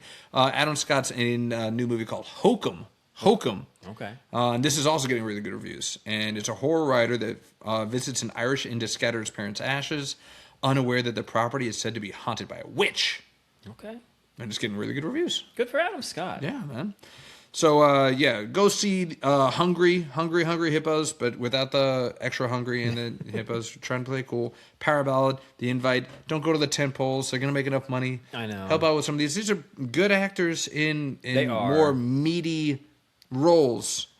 And we're going to take a bite out of the meat of the AL East. The meat of the East Let's next, do because it. we're going into baseball, Yep. my friend. We mentioned this on our last podcast that we were going to break down each division. And we're going to give some of the highlights. Who's impressed us? Who do we think we still have as winning the division? We'll compare that with what we said early in the season. Are we sticking to our guns? Are we maybe having second guesses? I've made a huge mistake. And any mountain comebacks that we could possibly see. So let's go ahead and start out, man. So I think that we might have a lot of similar answers, but I'm going to try and kind of pivot on you. But who has impressed you most out of the AL East? It's definitely Tampa. Like, without a doubt. And they're actually not doing it with as... Like, the pitching has been okay. Not great. They're one of the worst fielding teams. They don't hit for a lot of power. They hit for a high average, but it just seems like when they got runners in scoring position, they are taking advantage. Like, they are... I think it's such a fine line, though. I don't know if they can maintain it. But, man, power to them because, I mean, they're low payroll. Yep. They just seem to keep finding guys, fit them in there, different strategies in each game. And it just seems like a different guy every day is coming up. And I've been right about a lot in fantasy football this year, or baseball this year. And I told you at the beginning of the year, the guy that I think was my best pick, Jonathan Aranda, is doing so well for them right now. I'm not going to lie. So, yeah, Tampa Bay has been by far the biggest surprise. I did not see them. What are they, like Are they like 14 games over 500? Yeah, just about. I had them probably more at around 1 or 2 games above 500 at this point. Yeah. So they're 13 games above 500 right now. They're actually on a slight slippage. They've lost 3 in a row. But you can't argue. I'm not going to say the Yankees have impressed me because, everybody expected the Yankees to be where they are with their payroll and having one of the best hitters in the league. And they just keep stacking that offense. Garrett Cole's back. Yeah. So he's pitching. And Fried's been doing pretty well for the Yankees. Is he still hurt, Fried? I think he... But he started out really hot.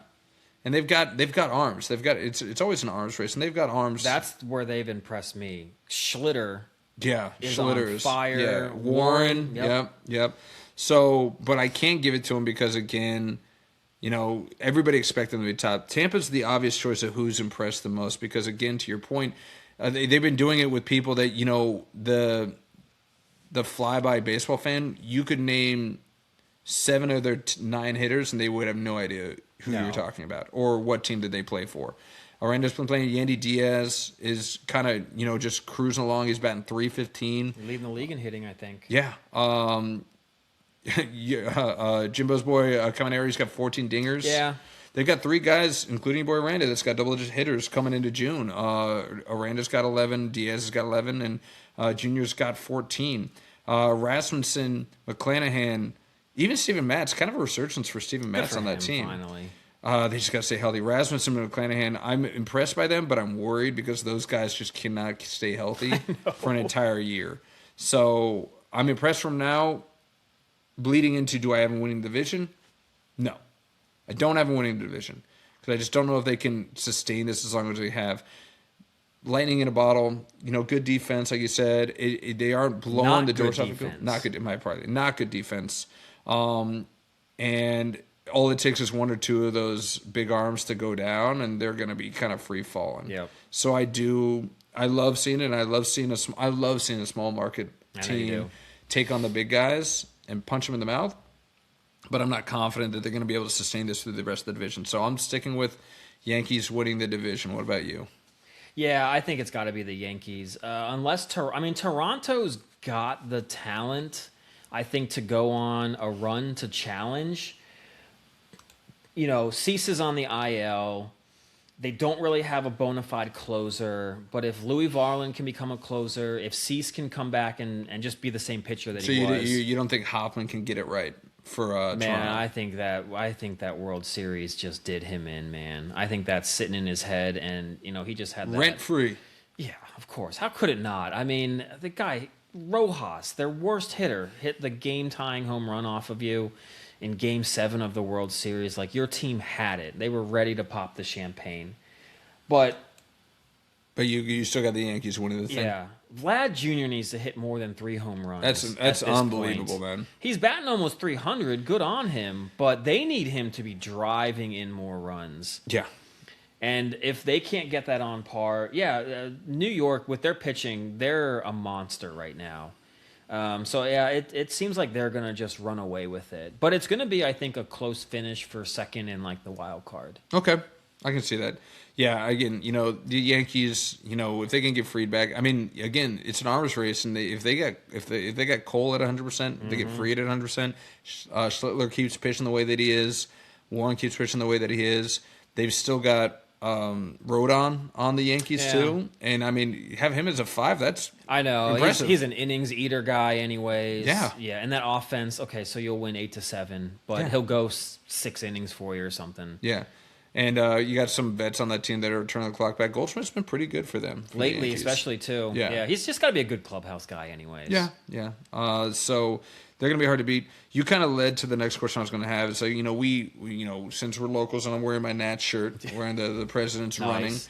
running right here, we'll always remember that Nats comeback come June, 19-31. And they came back, and that's the year that they won the World Series, right? Does anybody in the AL East right now that maybe is underperforming, does it have that juice? And I'm kind of leading the win just because you already brought it up, but are you sticking with the Blue Jays with this one? No, I actually am going to go with the Red Sox. Really? I am.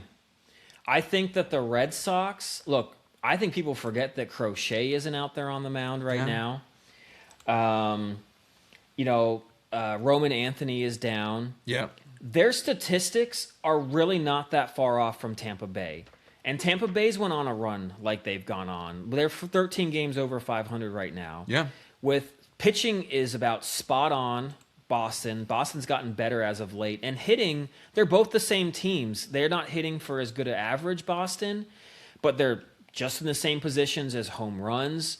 They get the same amount of walks. They're maybe just not driving in as many of these guys, but they've got talent on that roster that they can manufacture some runs. And if that pitching with Crochet and Suarez and your boy Sonny Gray. My boy, boy, he's on your team. I know, and he's been pitching well. But they've got that Tolley who's been pitching well Tolley's lately. Been pitching great. Their bullpen has been okay. I'm not saying that they'll go on that kind of run, but if you just saw what Tampa Bay's doing, and Boston is a very similar team. Yeah, the way it's built. Yeah, the way it's built, I could see them doing it. All right. I'm kind of rooting for it too. Yeah, I can tell. No, I mean the team that I think has the most likely chance to make a pretty rampant turnaround. You mentioned is the Blue Jays. Yeah. I mean they're sub 3 under 500 right now. I think they're 29-31 or something like that. Yeah. I should probably have that in front of me. But here's the reason why I think they have a chance. You'd be hard pressed to find a team that's gotten bitten by the injury bug more than the Blue Jays. That's true. And I mean, you just look at some of the pitchers, and again, some of them might be past their prime, but maybe they still got a little bit in them. But when you've got Dylan Cease on the IL, you've got Scherzer on the IL, you've got Shane Bieber, who still has he pitched an inning for the Blue Jays yet? No. He's still on the IL, trying to fight back. You got Barrios, who's an inning eater. He's not going to be great, but he has his moments. He was one of your favorite. God, I just kept giving him second chances, and he kept burning me. And maybe that's he's about to burn me in my analogy here. But even Bieber, Scherzer, Cease, Gausman's been pitching very, very well. They've got the starting pitching to be. And you remember, he was DW's guy last year, Bowden Francis. Yeah, he's on the IL. But I don't know if he's coming back this year because I think he had to get UCL reconstruction or something like that. They're 29 and 33. 29 and 33. So, 4 games under. What did I say? 3 games under? Yeah. Whatever. And then, you look at, arguably what was their biggest free agency pickup, 2 years ago, was Santander. He's still in the IL too. Yeah.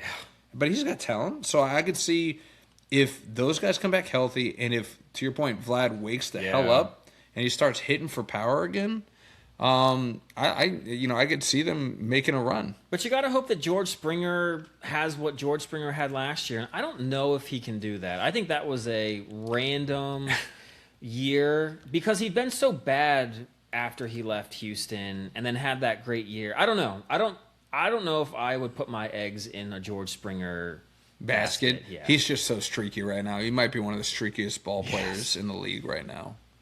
I don't know. You can never know what to predict. But maybe he will get hot in late July and August, and they could just go on some massive run. Yeah, you know I know he's hot right now? He's so hot right now. Second time I did this.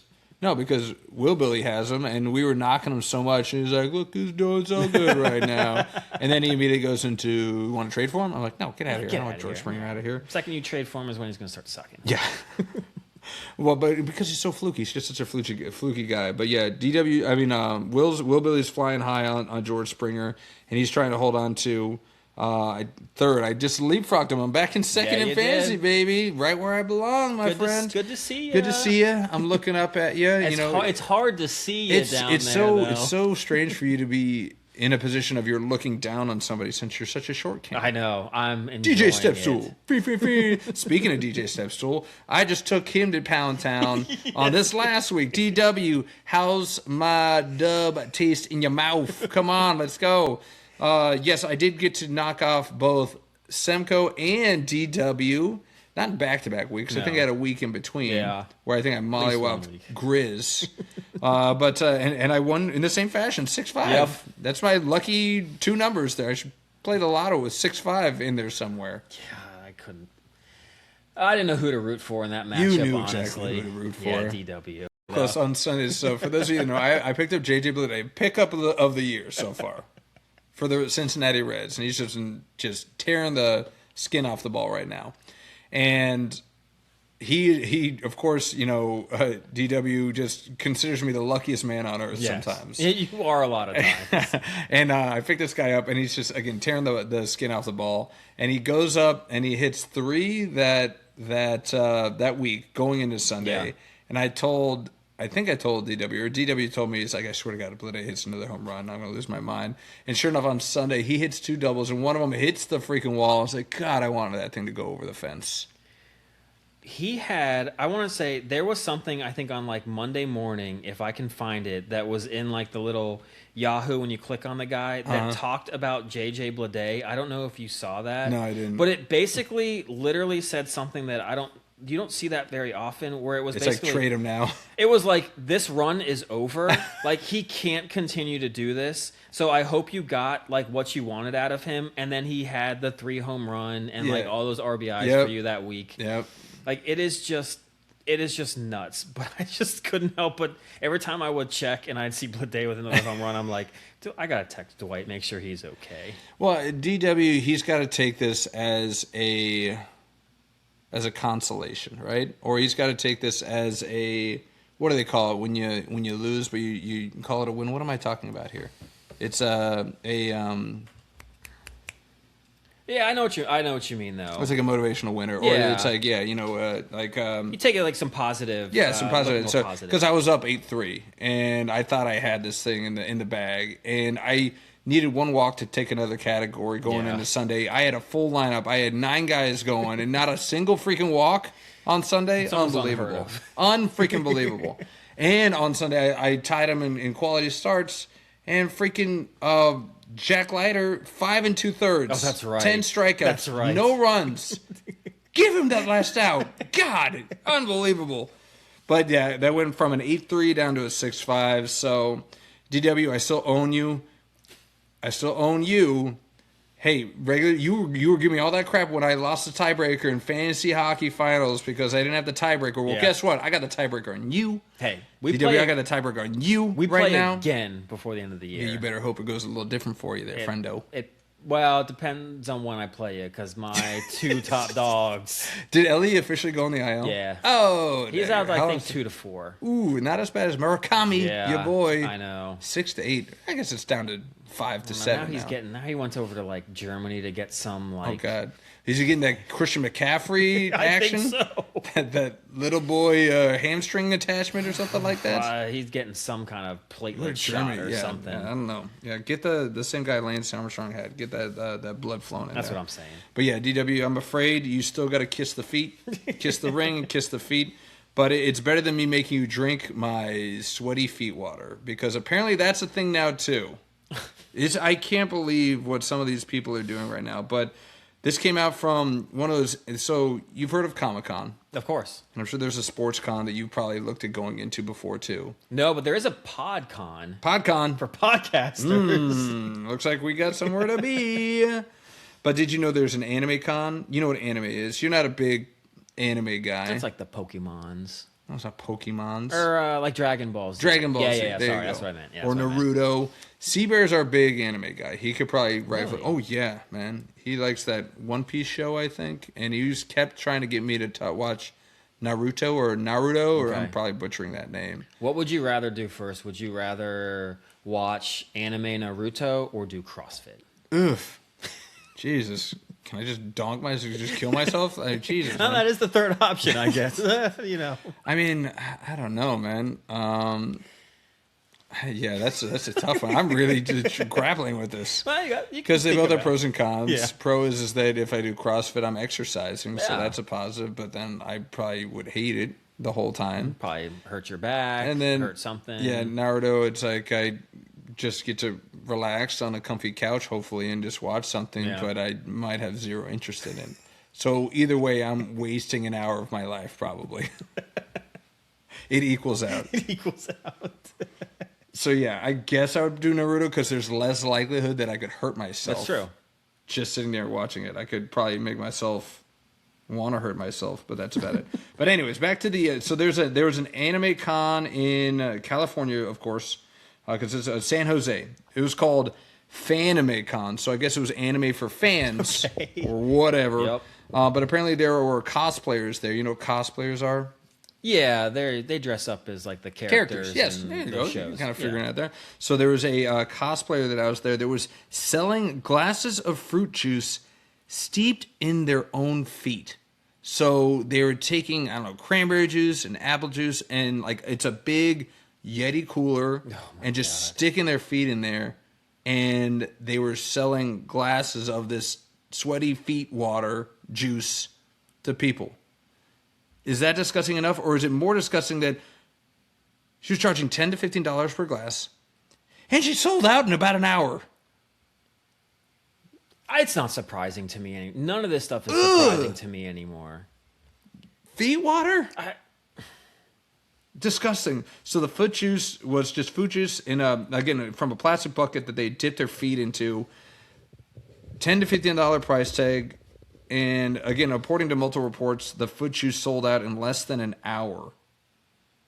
Ugh. That is absolutely gross. But these people that get so... I know this isn't going to be like the best example, but I mean, when you talk... if you know how many like Star Wars like super fans there are? Yeah.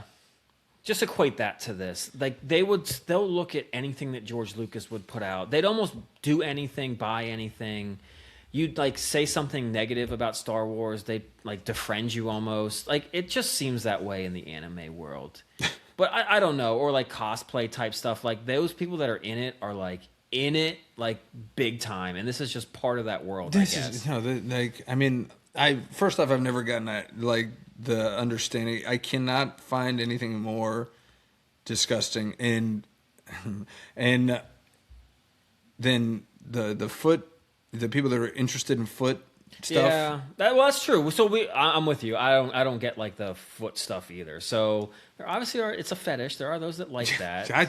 So this is just part of it. Oh my God. It's just, I couldn't even see this happening in real life without vomiting. It sounds absolutely disgusting. What if what kind of fruit juice would be best with feet juice? I was thinking like a good old jungle juice. Like so there has to be alcohol. So you all used to whip up back in the day. We did. We did have a big cauldron and we were doing this. You had like a Gatorade cooler. Yeah, yes we did. So that's the same thing except with feet. So you think that maybe that would you think because the alcohol sterilizes it and you're like, yeah? Or you're just hoping that it just numbs you from the taste and you're like, what about this? What if like we're in college? Okay. Picture whoever you thought was the prettiest girl in college. Doesn't matter. No names. Doing that. No. Don't you think there'd be a line of guys? There would be. There would probably be a line of guys. So I look at I would not be one of those guys. I wouldn't either. I'm not a foot guy. I mean, maybe if I wanted to... Okay, if it's jungle juice and it's going to kind of get me where I need to go, I mean, maybe... Plus two, maybe the experience. We're talking about it's like, hey, Will Belly would do it just for the experience. So I think some of the people that bought it were for that too, but there's just some weird people out there. You know what I could see? Actually, I could see DW buying it, drinking it, and then spitting it in the girl's mouth. Or spitting in the girl's, so it's like, I could see him doing that. Because he's done that to us before. Of course. Not with feet juice, but just regular stuff. But no, outside of the alcohol, I'm thinking... It's got to be a very tart juice to get away from the feet taste, like pineapple juice. Do you really think the feet would... I'm thinking like a tart cherry. Tart cherry, cranberry might do it. Some prune? Oh, man. Who'd want to drink that? Yeah, that sounds disgusting. I'm getting more grossed out the more we talk about this. Bah! But that's you said, like you said, there's people that would, just get a kick out of this type of thing. In the same vein, this is right up your alley. Maybe you're not into drinking feet juice. Okay. But how would you like to drink some goth girl spit? Because apparently let me phrase it this way. Would you, what if it was a goth girl spit energy drink? On board. Yeah. Because good for you. Because there is such a thing. Apparently there is a company that has started to promote a goth girl spit energy drink. So it's called White Phosphor. They've announced a collab with Echelon, a bunch of words I've never even heard of before, to form a new drink that had fans equally confused and curious. Agreed. So it's apparently good. They're touting it as the world's greatest energy drink. Yes, it's real. Goth Girl Spit, 0 sugar energy drink. Perfect. Natural or artificial caffeine, though? I don't know. I haven't got that far. That's fine. But apparently they went on sale on May 28th, and shocker, because there are just deviants all over the freaking world, it's already sold out. You can get a pack of 12 for about $36, and apparently the reviews are fairly positive. I'm assuming that this does not literally have Goth Girl Spit in it. If that is one of the ingredients, what is wrong with people? What do they have? Just like an assembly line, and she just like spits into each can as it goes by. Or she's just got a big tub that she's been spitting in like all year. And she's like, it's gonna have to be one drop at a time. We got a lot of distribution out of saliva. I want to try it. I absolutely do. But I'm a complete sucker for any new energy drink, any new flavor, any brand. Bring it. I did find the Liquid Death from the Super Bowl. They did the energy drink commercials. Yes. I actually had one on my way over here today. You did? It was okay. It's all natural. I kind of like some of that fake stuff. 0 sugar, though. 0 sugar. Hey, just make sure you got that. But no, it was okay. But it was good. It was only like 100 milligrams of caffeine. The Tropical Terror. Tropical Terror. Be ready. Okay. Look, this whole Goth Girl spit, it's the same thing as Liquid Death. They're just doing some crazy good marketing for it all. Yeah. So yes, I mean, but it's brilliant to do because it gets you. It got us literally talking about it because it's got a crazy name. It's made it on the pod. Yeah, so Echelon, the company, apparently described it as being citrusy, but it's not crazy sweet. But again, there is a bit of a caveat to the product. It said that real Goth Girl spit was only used for testing purposes. So there was a portion of this that actually did contain Goth Girl spit. See, I would rather have the feet juice than the spit. Yes. You think that's less gross? To me, like 100%. Have you ever had anyone like spit in your mouth? No. Not like making out, but just like. No. I had a guy spit on me at a soccer game once, though. Did it get you in your mouth? It was on my. It was like on my neck almost. Okay, well, that's not the same. But I don't ever want anyone to. Have anyone spit in your mouth? Well, my kids sneeze in my mouth, which is worse. Yeah, that's not. But it's not on purpose. I got thrown up on my face. Oh, yeah. Oh, what? Yeah. Oh, it was not pleasant. No. Yeah, on your face? Yeah. Oh, were you laying down? What happened? Yeah. Yeah. Like we were. You're like, I take feet juice to the face all day over that. Like we were at a party and we were like, party was like winding down, and I was getting along with this girl, so we were just gonna kind of like do a little maybe something. Oh, okay. And we're kind of waiting for everyone to like quiet down, and then she got really like kind of quiet, and then all of a sudden we were facing each other. And it just all came out. Oh, no. I jumped in whoever's house it was, shower for like 30 minutes. I had to wear like I got like the tightest like wife beater shirt because it was like just in a closet or something to wear. I didn't go to bed like the rest of the night. No. I was like so thrown off by all of that. Traumatized. You are traumatized. Yeah. That is a traumatizing moment. It was rough. And it's like every time you ever like next time you get closer, it's like, are you gonna throw up on me? Oh yeah. Are you feeling okay? Is your tummy okay? You got a good tum-tum? She was so embarrassed by it. Oh, I can imagine. Did she just never want to see you ever again for this reason? So it was one of those where like go home for like winter break or something, and would see her a couple times. Then we went our separate ways. So it was kind of like, thankfully it ran its course. It ran its course, and then I don't know if we really hung out with the same people. I might have seen her like once or twice after that. Yeah, it's like you have to change friend groups. It stunk because it was like we had been running into each other for like a couple years. And you're like, this is finally gonna happen. And then, no, and then it's like she had that visceral response. She's like, "What?" No thanks. I didn't think that, but no. Yeah, she obviously probably partied a little too hard. Yes, I think we all did a little bit. I mean, but pick your battles. So yes, I guess to me, like, if anything, that's a compliment to you. It is a compliment to you that she was feeling that ill, but she did not want to miss this opportunity with the Jason Semko. That's what I like to think too. Yeah, because it is worth it. It is. I think. I don't know. That feet juice is worth the squeeze. Yeah, but selling feet juice, disgusting. Goth Girl Spit energy drink. What are the we're coming to? But we do have another spit take because something big happened in the NFL this last week, man. Spit take Myles Garrett to the Los Angeles Rams. I guess nobody is literally off the trade tables ever. I mean, but are you surprised that if anyone was going to pull this off, it was going to be the Rams? Not at all. This is just their MO. It is.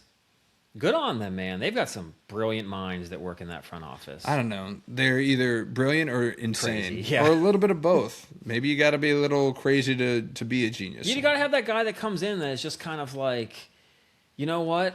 What do we got to do to get Myles Garrett on this team? Like, what could we legit do? And run through those scenarios. And maybe they saw something where they're like, I bet you we could. Let's offer. And again, it's like, they've been doing this for a while, and everybody's talked about it ad nauseum. Darkness put a good thing in our group chat of showing, like, the Rams' last, 10 first-round picks or something like that. Yeah. Didn't have any, traded them away. I know. The one guy that stuck around was Jared Verse, who was part of the trade package. I know. They're going over a confirmed talent to potential. A lot of people didn't like that Jared Verse got included in this because they're like, this was your future Myles Garrett potentially. Yeah. This guy could have been that, but their mindset is, why am I going to get a coulda when I got this guy right now? Yeah. But they also had to give another. They do not value their first round picks. I've never seen a team devalue their first round picks. Like I mean, look what they did with this first round pick. They got Ty Sampson. I know. They are not valuing this as a first round grade. They're just like thinking towards the future, and they're like, yeah, we could have gotten this guy probably in the second, maybe the third, but we're just going to take him in the first because we don't value first rounds. We just don't. I mean, if you really look back at a lot of it, it's probably 50-50 that they end up becoming like the stars that you think they are. Yeah. So why not trade it for a guaranteed product out on the field? This guy just won Defensive Player of the Year. Just got the sack, single season sack.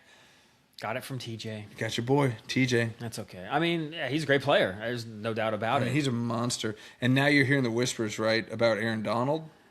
There's no way. You don't think he's going to come back out of retirement? I don't think so. I don't know, man. To play against one of the greatest and be one of the greatest, you can't tell me that a guy like Aaron Donald isn't in playing shape right now. See, I was wondering that. I don't know if he... Okay, there's I think, a big difference between, like, you getting on the field with NFL players and being in, like, shape. He might be in shape. I don't know, man. I don't know if he's NFL shape. I think he's in NFL shape. I think he's ready to go. If he wanted to, I think he could. I don't know if he's grabbing like the sleds and putting like, I don't know, 20 of the 45-pound weights on there and like slugging that thing back and forth on a football field. He might do like 5 of them and do it for like 20 yards. I don't know if he's in NFL shape. But still, even if you get him in just a package of plays of both him and Garrett, it's true. I mean, I'm sure he'd pick it up. You know, it'd be one of those where, like, mid-season he comes in and he's fresh and everyone else is, like, already a little sore. Yeah. Man. Richard, I mean, the Rams are already, top 5 teams, as far as odds to win the Super Bowl next year. They got to be won by a mile now. Oh, of course. It's like having Aaron Donald again on that team. It's crazy, man. It's just, I couldn't. I mean, I'm glad that that's what they had to give up, though. I would have really thought that it wasn't enough that if they just got those picks. I didn't know that you could get Jared Verse for it. Yeah. But I was thinking they'd have to give up somebody else. But yeah, I mean, good on Cleveland, I guess. How mad are you if you're Jared Verse right now? You're like, you freaking kidding me? I know. I'd be so pissed. Because Cleveland is just the drudges. But, I mean, so you kind of brought this up. So I think we can both agree that the Ravens have to be the Super Bowl favorites right now. There's no reason not to.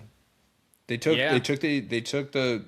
the world champions to the brink. Yeah, they did. Yeah, I would have to say so. I mean, hopefully Puka gets his act together. Yeah. But yeah, on paper, I think they've got to be. I mean, you can't tell me that the Seahawks got stronger in the offseason. They lost their Super Bowl MVP. Yeah. Rams didn't really lose anybody of merit, and they just gained the Defensive Player of the Year.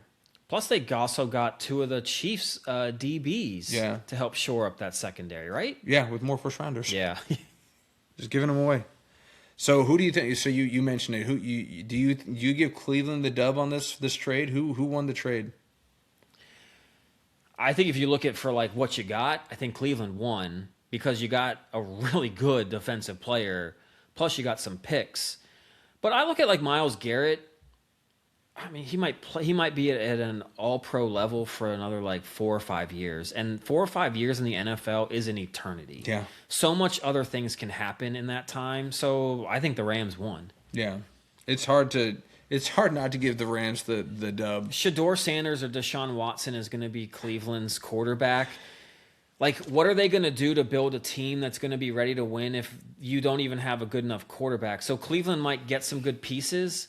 So they'll have a really good defense, but they're going to be just mismatched with not a solid team anywhere. It doesn't look like. Yeah. Whereas the Rams are just built to win for the next 2 to 3 years, and then it just seems like, well, not 2 to 3, because Stafford's not going to play but so much longer. They're banking a lot on Ty Simpson. Well, I mean, you could argue 2 to 3. You could argue that Stafford's got 2 to 3 more years.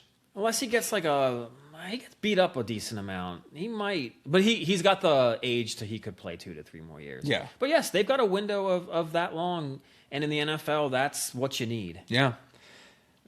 It's a cop-out on just clear who got the best talent for right now. It's the Rams, but the cop-out is that Cleveland won in the sense of they got what they needed because Myles was just going to waste away on that team. And by the time the Browns could potentially be ready to compete, it would be 2, 3, 4 years where he's only got one good year left. That's and then when we're he's like, done. we just wasted Yep. it away. And they got rid of that massive contract that they gave him too. That's true. They gave him so much freaking money. And now they're like, we're lifted off of that. We got a younger talent, a lot cheaper with a few more years of. Yeah, but they'll have to pay him if he performs. They're not going to. Like, I've already kind of established that. They're probably gonna trade him too.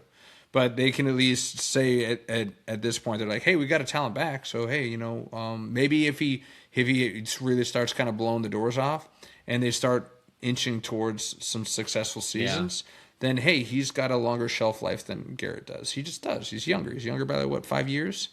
At least, I think. And then they got a first rounder out of it. Cleveland's one of those teams that they need as much high level rookie talent as they can just take right now. Yeah, even if it's not going to be like a top 15 pick, it's still a first rounder. Yeah. But yeah, I can't believe that either of these teams agreed to this, to be honest with you.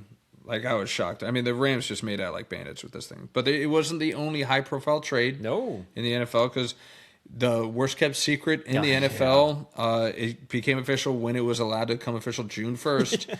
A.J. Brown traded to the Patriots. Did this shock you in any way, shape, or form? I think if you want to re-say what you said on our chat, you can go ahead. I said it was the worst-kept secret since Rossini Vrabel. Yes, I did say that. Yes. I wanted to give you... Apparently, that was a secret for us, but apparently not people that were in... Apparently not, no. In those inner circles. They're like, yeah, everybody knew about this. That's like when we talked about the Shamar Moore and his like side piece. Yeah. Like, everyone in Everybody Michigan knew, and it just didn't get out. And this was like the same thing. Yeah. Yeah. But I mean, the writing has been on the wall of this since the end of the season. AJ was going to go play with his buddy Vrabel up in New England. Good for the Patriots. It's exactly what they needed.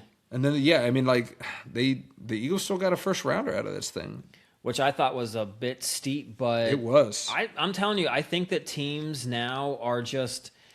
They're not going to try to nickel and dime for everything. Like, look, if we really want this receiver and we feel like this receiver can get us over the hump, I'm not going to sit here and wait and hope to draft one next year in the first round and hope he pans out where I've got a bona fide one right here. So, yes, does it look like I'm going to maybe lose in the short term or long term because I'm giving up a first rounder?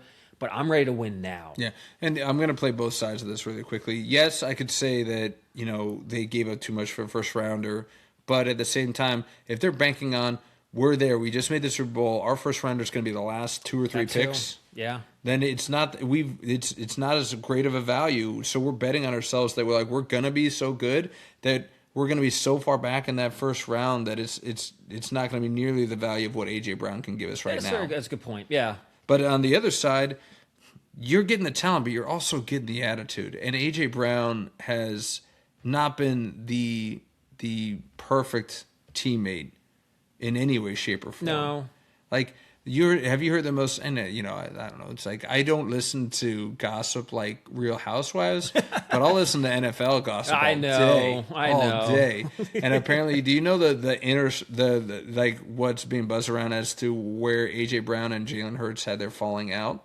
No. And what the reason behind it. So everybody, thought it was about a girl, and they said it was like, a woman thing, and the layman's was like, oh, it's because they were both dating the same girl. But no, apparently, and again, I'm not going to reveal my sources, but apparently the reason behind it was that Hassan Reddick and AJ Brown were both hooking up with the same girl, and she was a side piece for both. Okay. Side piece for both of them. And AJ, because AJ and Jalen were buds, they were close. That's what I thought. Like, I think AJ Brown was like a groomsman in Hurts' wedding. Really? Okay. I think so. Yeah, they were very close. Okay. But apparently, as the story goes, okay, AJ Brown came to Jalen Hurts and was pretty much venting and like just like bitching about it and all this stuff, and he was complaining, blah blah. And Jalen Hurts just shut him down. He's like, I don't care. I'm here for football. Like, that's what I'm here to do. And he was so football focused and football centric that it pissed off AJ Brown and like, bro, like, and that was the start of their animosity because Jalen Hurts was too vested in the success. And I don't think that tracks because Jalen Hurts, he might be limited talent wise, but man, the work ethic is there. Yeah. So that tracks. Man. But I mean, if that's the reason that you had this kind of falling out, But again, that's a wide receiver diva for you, man. That's what they do. They have the thinnest skin ever. Is he going to have the same situation with Drake May? I don't know. Maybe Vrabel can keep him in check because he did in Tennessee. Not that he needs to be catching like a toddler, but hey, it's like, let's tone it down a little bit, man. We're here for the same goal. But you're getting the talent, but you're getting the attitude too. Yeah, you are. But that's I guess that's the business of getting a good wide receiver, it seems. Yeah. Maybe he'll be at least good for the first year.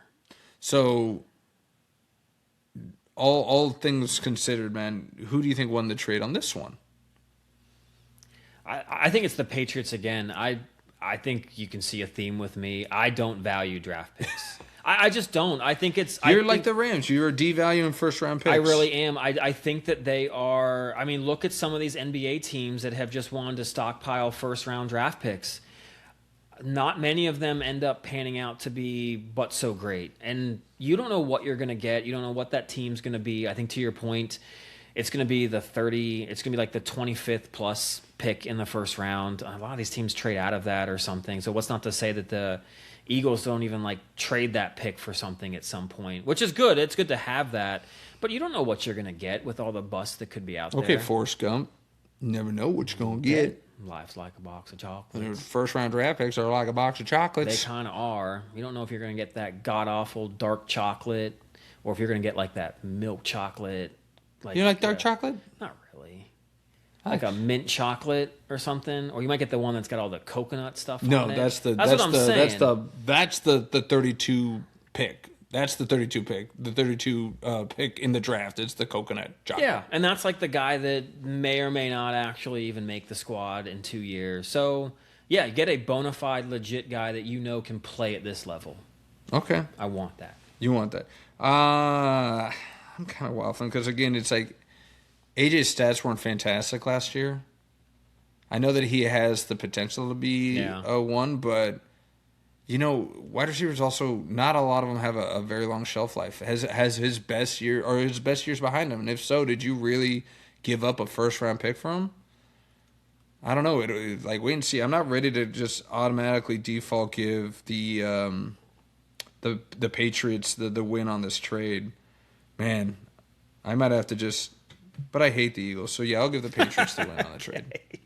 I'll give them the win. Just based on that. But yeah, so the Eagles, the Birds, they release A.J. Brown. This apparently needs to be the theme because Birds are apparently releasing all over the place.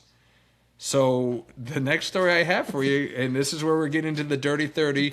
Dirty Birds are the Falcons, but we're talking about the Eagles. We're getting back to the Birds, and there's a release, and we're getting into the dirty. There's been a new... Scientific. It is science. It's science, Semko, because everybody wanted to know. It's on the top of everybody's mind, almost like the Roman Empire. You remember that whole Roman Empire bit where there was a trend where the ladies were asking men how often they think about the Roman Empire? Did you ever get on this trend? Yeah. So it's like this, except this one's far more important. Yes. It's the question on everybody's minds. For quite a while, actually. Because apparently, you know, birds, they like to have that tug snuggle. And they like to kind of just, release. And people want to know, is this... First they saw it as like, this is happening just in birds in captivity. And it's because we're keeping them captive. And they're anxious and they need to relieve stress. So they're plucking their feathers, if you will. Yep. But apparently there was one brave researcher in the University of Lancashire. Sounds British. It's got to be. Whose findings that they used with bird breeders and bird keepers. She had her team compile data of 120 different bird species, so they ran the gamut. That's a lot. It's not just your swallows and your blue-footed boobies. Or your titmouses. Man, just, no wonder they're cranking it. But across 22 bird groups, including parrots, ducks, chickens, and turkeys. Okay. You know what they found out? They found out that masturbation was more common in wild birds than in captive birds. Really? They just had more free time, I guess. I love all this information. Right? Both males and females, equal opportunists. It wasn't just the men on their perch, bird dropping or eavesdropping or snooping or swooping. And it was observed with both juveniles and adults. Well, you got to assume it's the juveniles. I mean, they're just exploring their bird bodies. Yeah. Absolutely. So when I sit there and I'm like watching the birds at the bird feeder, and I just kind of like see this stuff dropping. I used to assume it was poop. I used to assume that, but now don't be so sure. Okay. So you know how they say when a bird poops on you, it's good luck? Is it like extra good luck?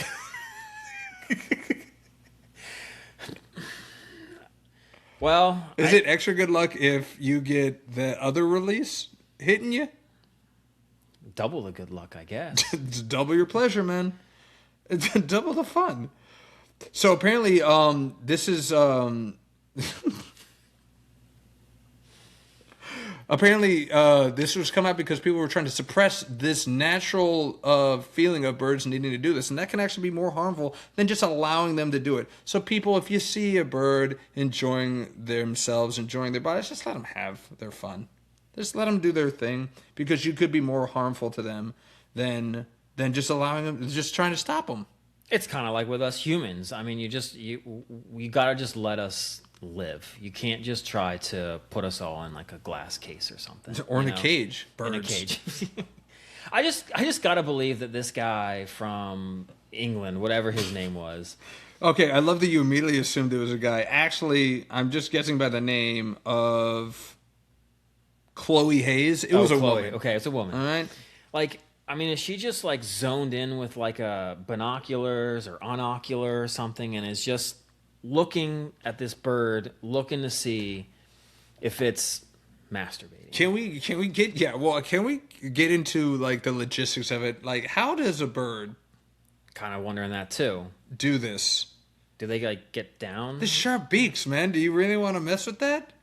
Or is it like friction? Maybe they rub with the beak or something. Okay. Or with their wings. They're rubbing their beak against their pecker. I see what you're doing there. all new meaning to woodpecker. Yeah. We're such children. I always saw this story and we're like, we have to write it. It needs to be released to the public.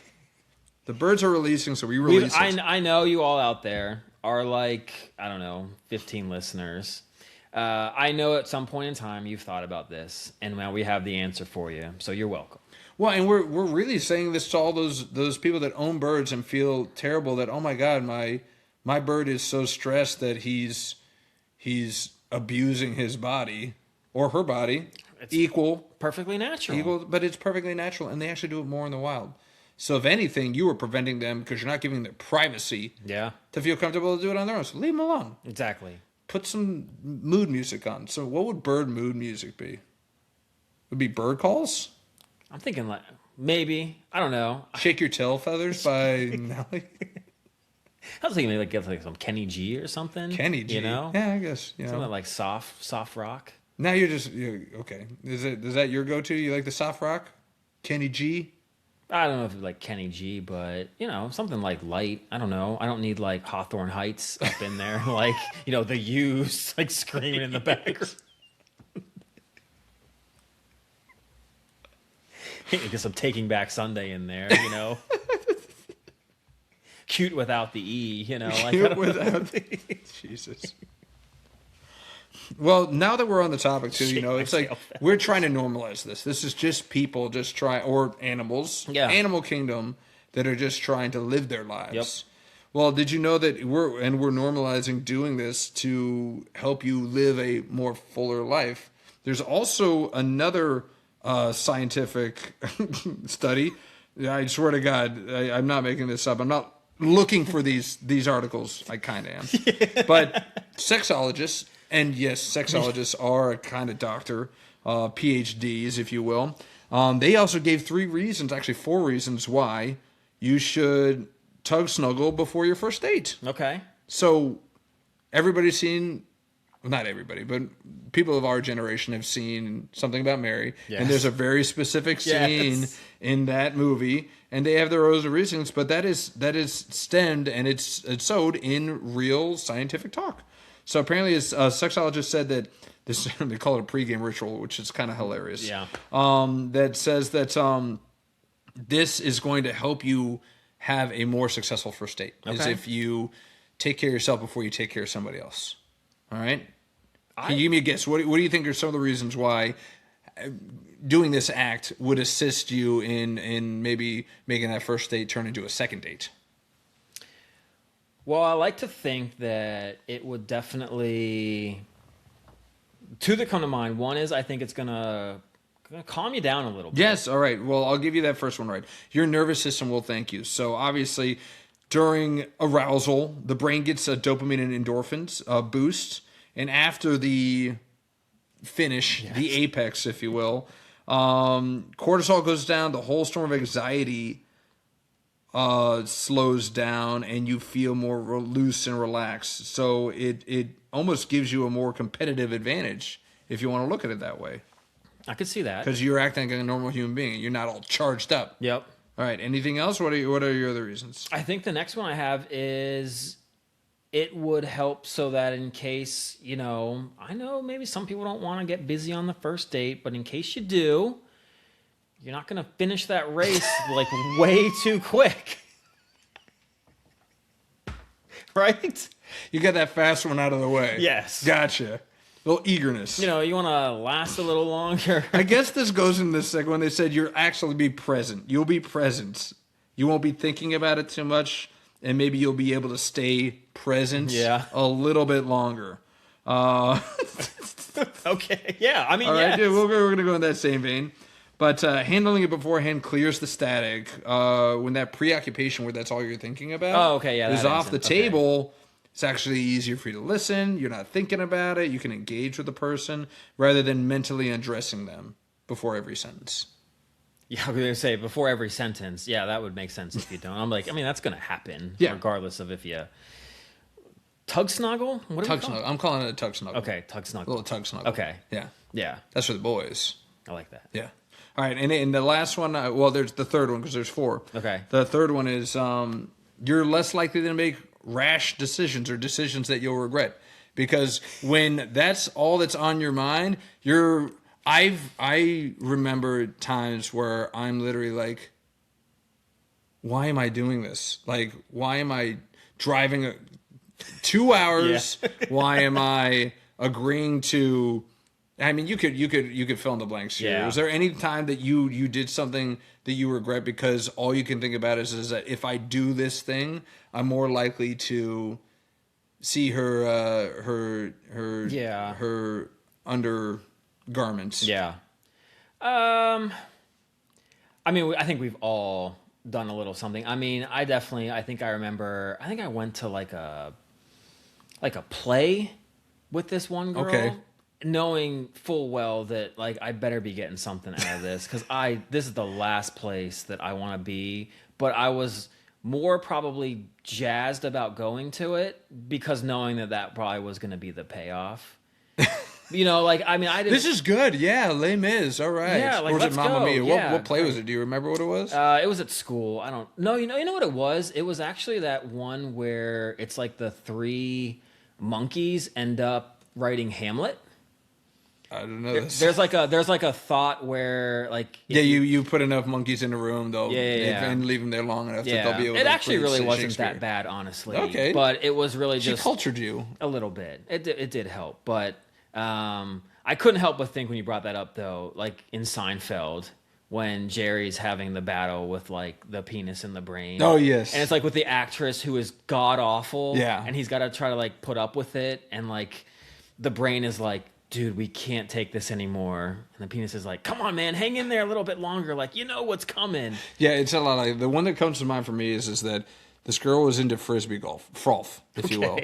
And that was the first date she chose. And I was like, I can't stand this.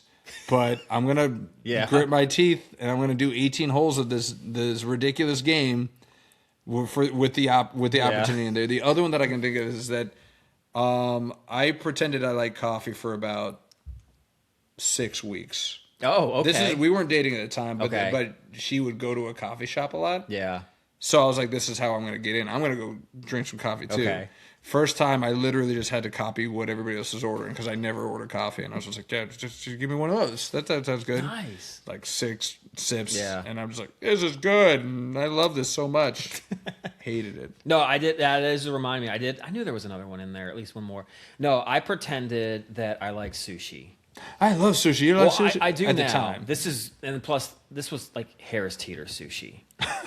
But That's the cream of the crop. But, all night, the teats. girl was talking about how much she loves sushi, and I was like, oh, yeah, I like sushi, too. I think I'd had it once before. I hated it. But it was probably grocery store sushi. Mm-hmm. And so, Harris Teeter was open 24 hours, so it was like, oh, well, let's go walking. Like, let's get some sushi. And I was like, heck, yeah, let's do it. Was this when you were at college? Yeah. Because I had a girl who convinced me to go to Harris Teeter and get sushi late at night. We might have to talk out pod and find out if we're secret Eskimo brothers. Ooh, maybe. Oh my god! Interesting. A world is colliding. Seabear knows who I'm talking about too, because he was there when she coaxed me into leaving our apartment and going. But this is when we lived at University Suites. When were you talking to this girl? What was University Suites on campus? No, it was the off-campus place. Oh, the off-campus. No, you lived there with Bravo. No, she was. It wasn't the new ones that were built that I lived in. So this was like this was CNU apartments. I think is what they called it. Okay, so this is before University Suites for you. It was like sophomore year, something like that. Junior year, sophomore or junior at the latest. Oh man, I might be the little brother in this situation. Ooh, no. Yeah, we'll talk. We gotta figure this one out. Oh man, I thought I only had one Eskimo brother in our friend group. Might be more. We'll see. Yeah, so please, guys, it'll make you more comfortable on that first date. Of course, all of our friends are married. They don't have first dates anymore, so I don't got to worry about this. I think you had didn't you have like a fourth? I did have a fourth. The fourth reason is because it feels really good. You're not wrong either. Yes, I'm not wrong. No, but yeah, there's science behind it. Sexologists, they got their degrees by going to, I don't know, Wang University or something like that. I have no idea. I did have, real quick. But love is in the air, man. It's spring, man. I know. I had a kid, a guy, when we were in high school, ran track. And, most guys, like, before they go run a race, they're, got to go to the bathroom or something. Sure. Like, just, your pregame ritual. So, a lot of times, it's part of the ritual. Sometimes it's because of nerves. Sometimes you're just like, I just want to be, like, as light as possible. So I think I was a sophomore, and the guy I was with, we were the same class, but I think we were sophomores. And so I think finally, he would always go and do his thing before the race. And I think he took like a while. And so I think everyone was like, dude, like, what takes you so long? Like, what do you go, like, number 2 all the time? Like, most of us just pee. And he's like, well, no. Like, I mean, I tug snuggle. Like, I get it out of the way. Like, I want to get all that stuff out of my system. And we're all like looking at him like, wait, what? But that makes you like tired. Why are you doing that? Like, doesn't that drain you? And he's like, that's why you're so sweaty. And he's like, I never even thought of that. Like, he was pretty fast, but we were all like, dude, you could be faster maybe. Like, what do you do? Pent up. But yeah, he'd go into like the bathroom or something and just... What's he using in there? Like, I don't even want to know. You've heard about this, right? Like, I've heard like athletes that are saying, like boxers, they're like, yeah, I do it right before a fight because it loosens me up. Okay. And there's an argument, I think on both sides. I don't think there's some science behind it, but like, it's just what your mind comprehends. You're like, I need this pent up energy for the fight, or it's like I need the release. I guess that's true. Before your fight. I don't know. To each their own. But yeah, you know what? I don't know if we got into any more deeper questions with them, but no, that would probably be a screeching halt to a conversation. You're like, I'm never going to the bathroom with you again, ever. If I see you in a stall, I am leaving. Yes, I know what you're doing in there. or our friend group would just go in there and start doing like a weem away, a weem away, a weem away, a weem away, and start singing like in the jungle, the mighty jungle. That's building some team unity, I guess, Yeah. Some bonding. Well, next week, guys, we're going to continue our walk through MLB. I think we're going to do the AL Central next. Let's do it. We're also going to be doing a World Cup draft. This is the first time we've done something along these lines. Yeah. Where we're actually going to take turns. What are we going to do? 4 picks each? I think we should each? do 5 because I think the top 8 are pretty top heavy. So I kind of want to have us at least have maybe like a dark horse in there. Okay. 1 or 2. You know, I don't know who we'll all pick, but there's 8 super solid choices, and then after that, it's kind of who do you want to pick. So it'd be cool to see who our dark horse and how they do. Do we want to do like point totals if they get out of the group? That's like a point. If they win their next game, it's like 2 points. Yeah, we'll do it. Yeah, we'll do it just like that. Yeah. And we're going to rock, paper, scissors, see what the order is. Are we doing snake, or are we doing if I get a second pick, I get third, and you get fourth, and then you get fifth? We'll snake it. Okay. Let's do that. All right. I got a feeling you're going to pick a couple of teams. Yeah, probably. I'm going to make a big mistake. And you're like, that's so stupid. That team doesn't even have a natural coach. I'm gonna pull like a DW and be like, oh my God, you picked him. I got by far the best. The worst pick of the draft. And I'll probably believe you, but God, I think that is. You're right. Wait, what did I do? I have no idea. So we'll have that. We'll have, obviously, we're going to have updates on the finals. We'll see where you are next week with the NBA and the NHL Finals. The Knicks won Game 1. Is it official? It's official. Oof. Done by like 10. Go. All right. You get a little nervous. A little bit. I thought Game 1 was a must-lock for the Spurs. Were they at home? Yeah. Did they have the home? Oof. Stole one from home. It's okay. We're on opposite sides because Vegas stole one from Carolina. So we'll see if either. Hey, but Carolina, they also lost that first game against Montreal. They did. Guess what? Woke them up. Let's go Hurricanes. I still say Ottawa challenged the Hurricanes. God, you're gonna die on that hill, man. I got so much wrong in hockey. I want to at least keep that. Just give me this. Give me this. All right, well, go see The Invite. Go see Hungry Hungry Hippos. Go see Power Ballad, and then watch us next week. Yeah. That's another episode of the Undrafted and Overconfident podcast. The two friends that have been arguing about sports for 20 years and still can't seem to agree on anything. Drop us a rating. Give us a thumbs up. Follow us on Instagram at Undraftedandoverconfident. And you can email us at undraftedandoverconfident@gmail.com. And same takes, different takes, same nonsense. See you next week, y'all. Peace.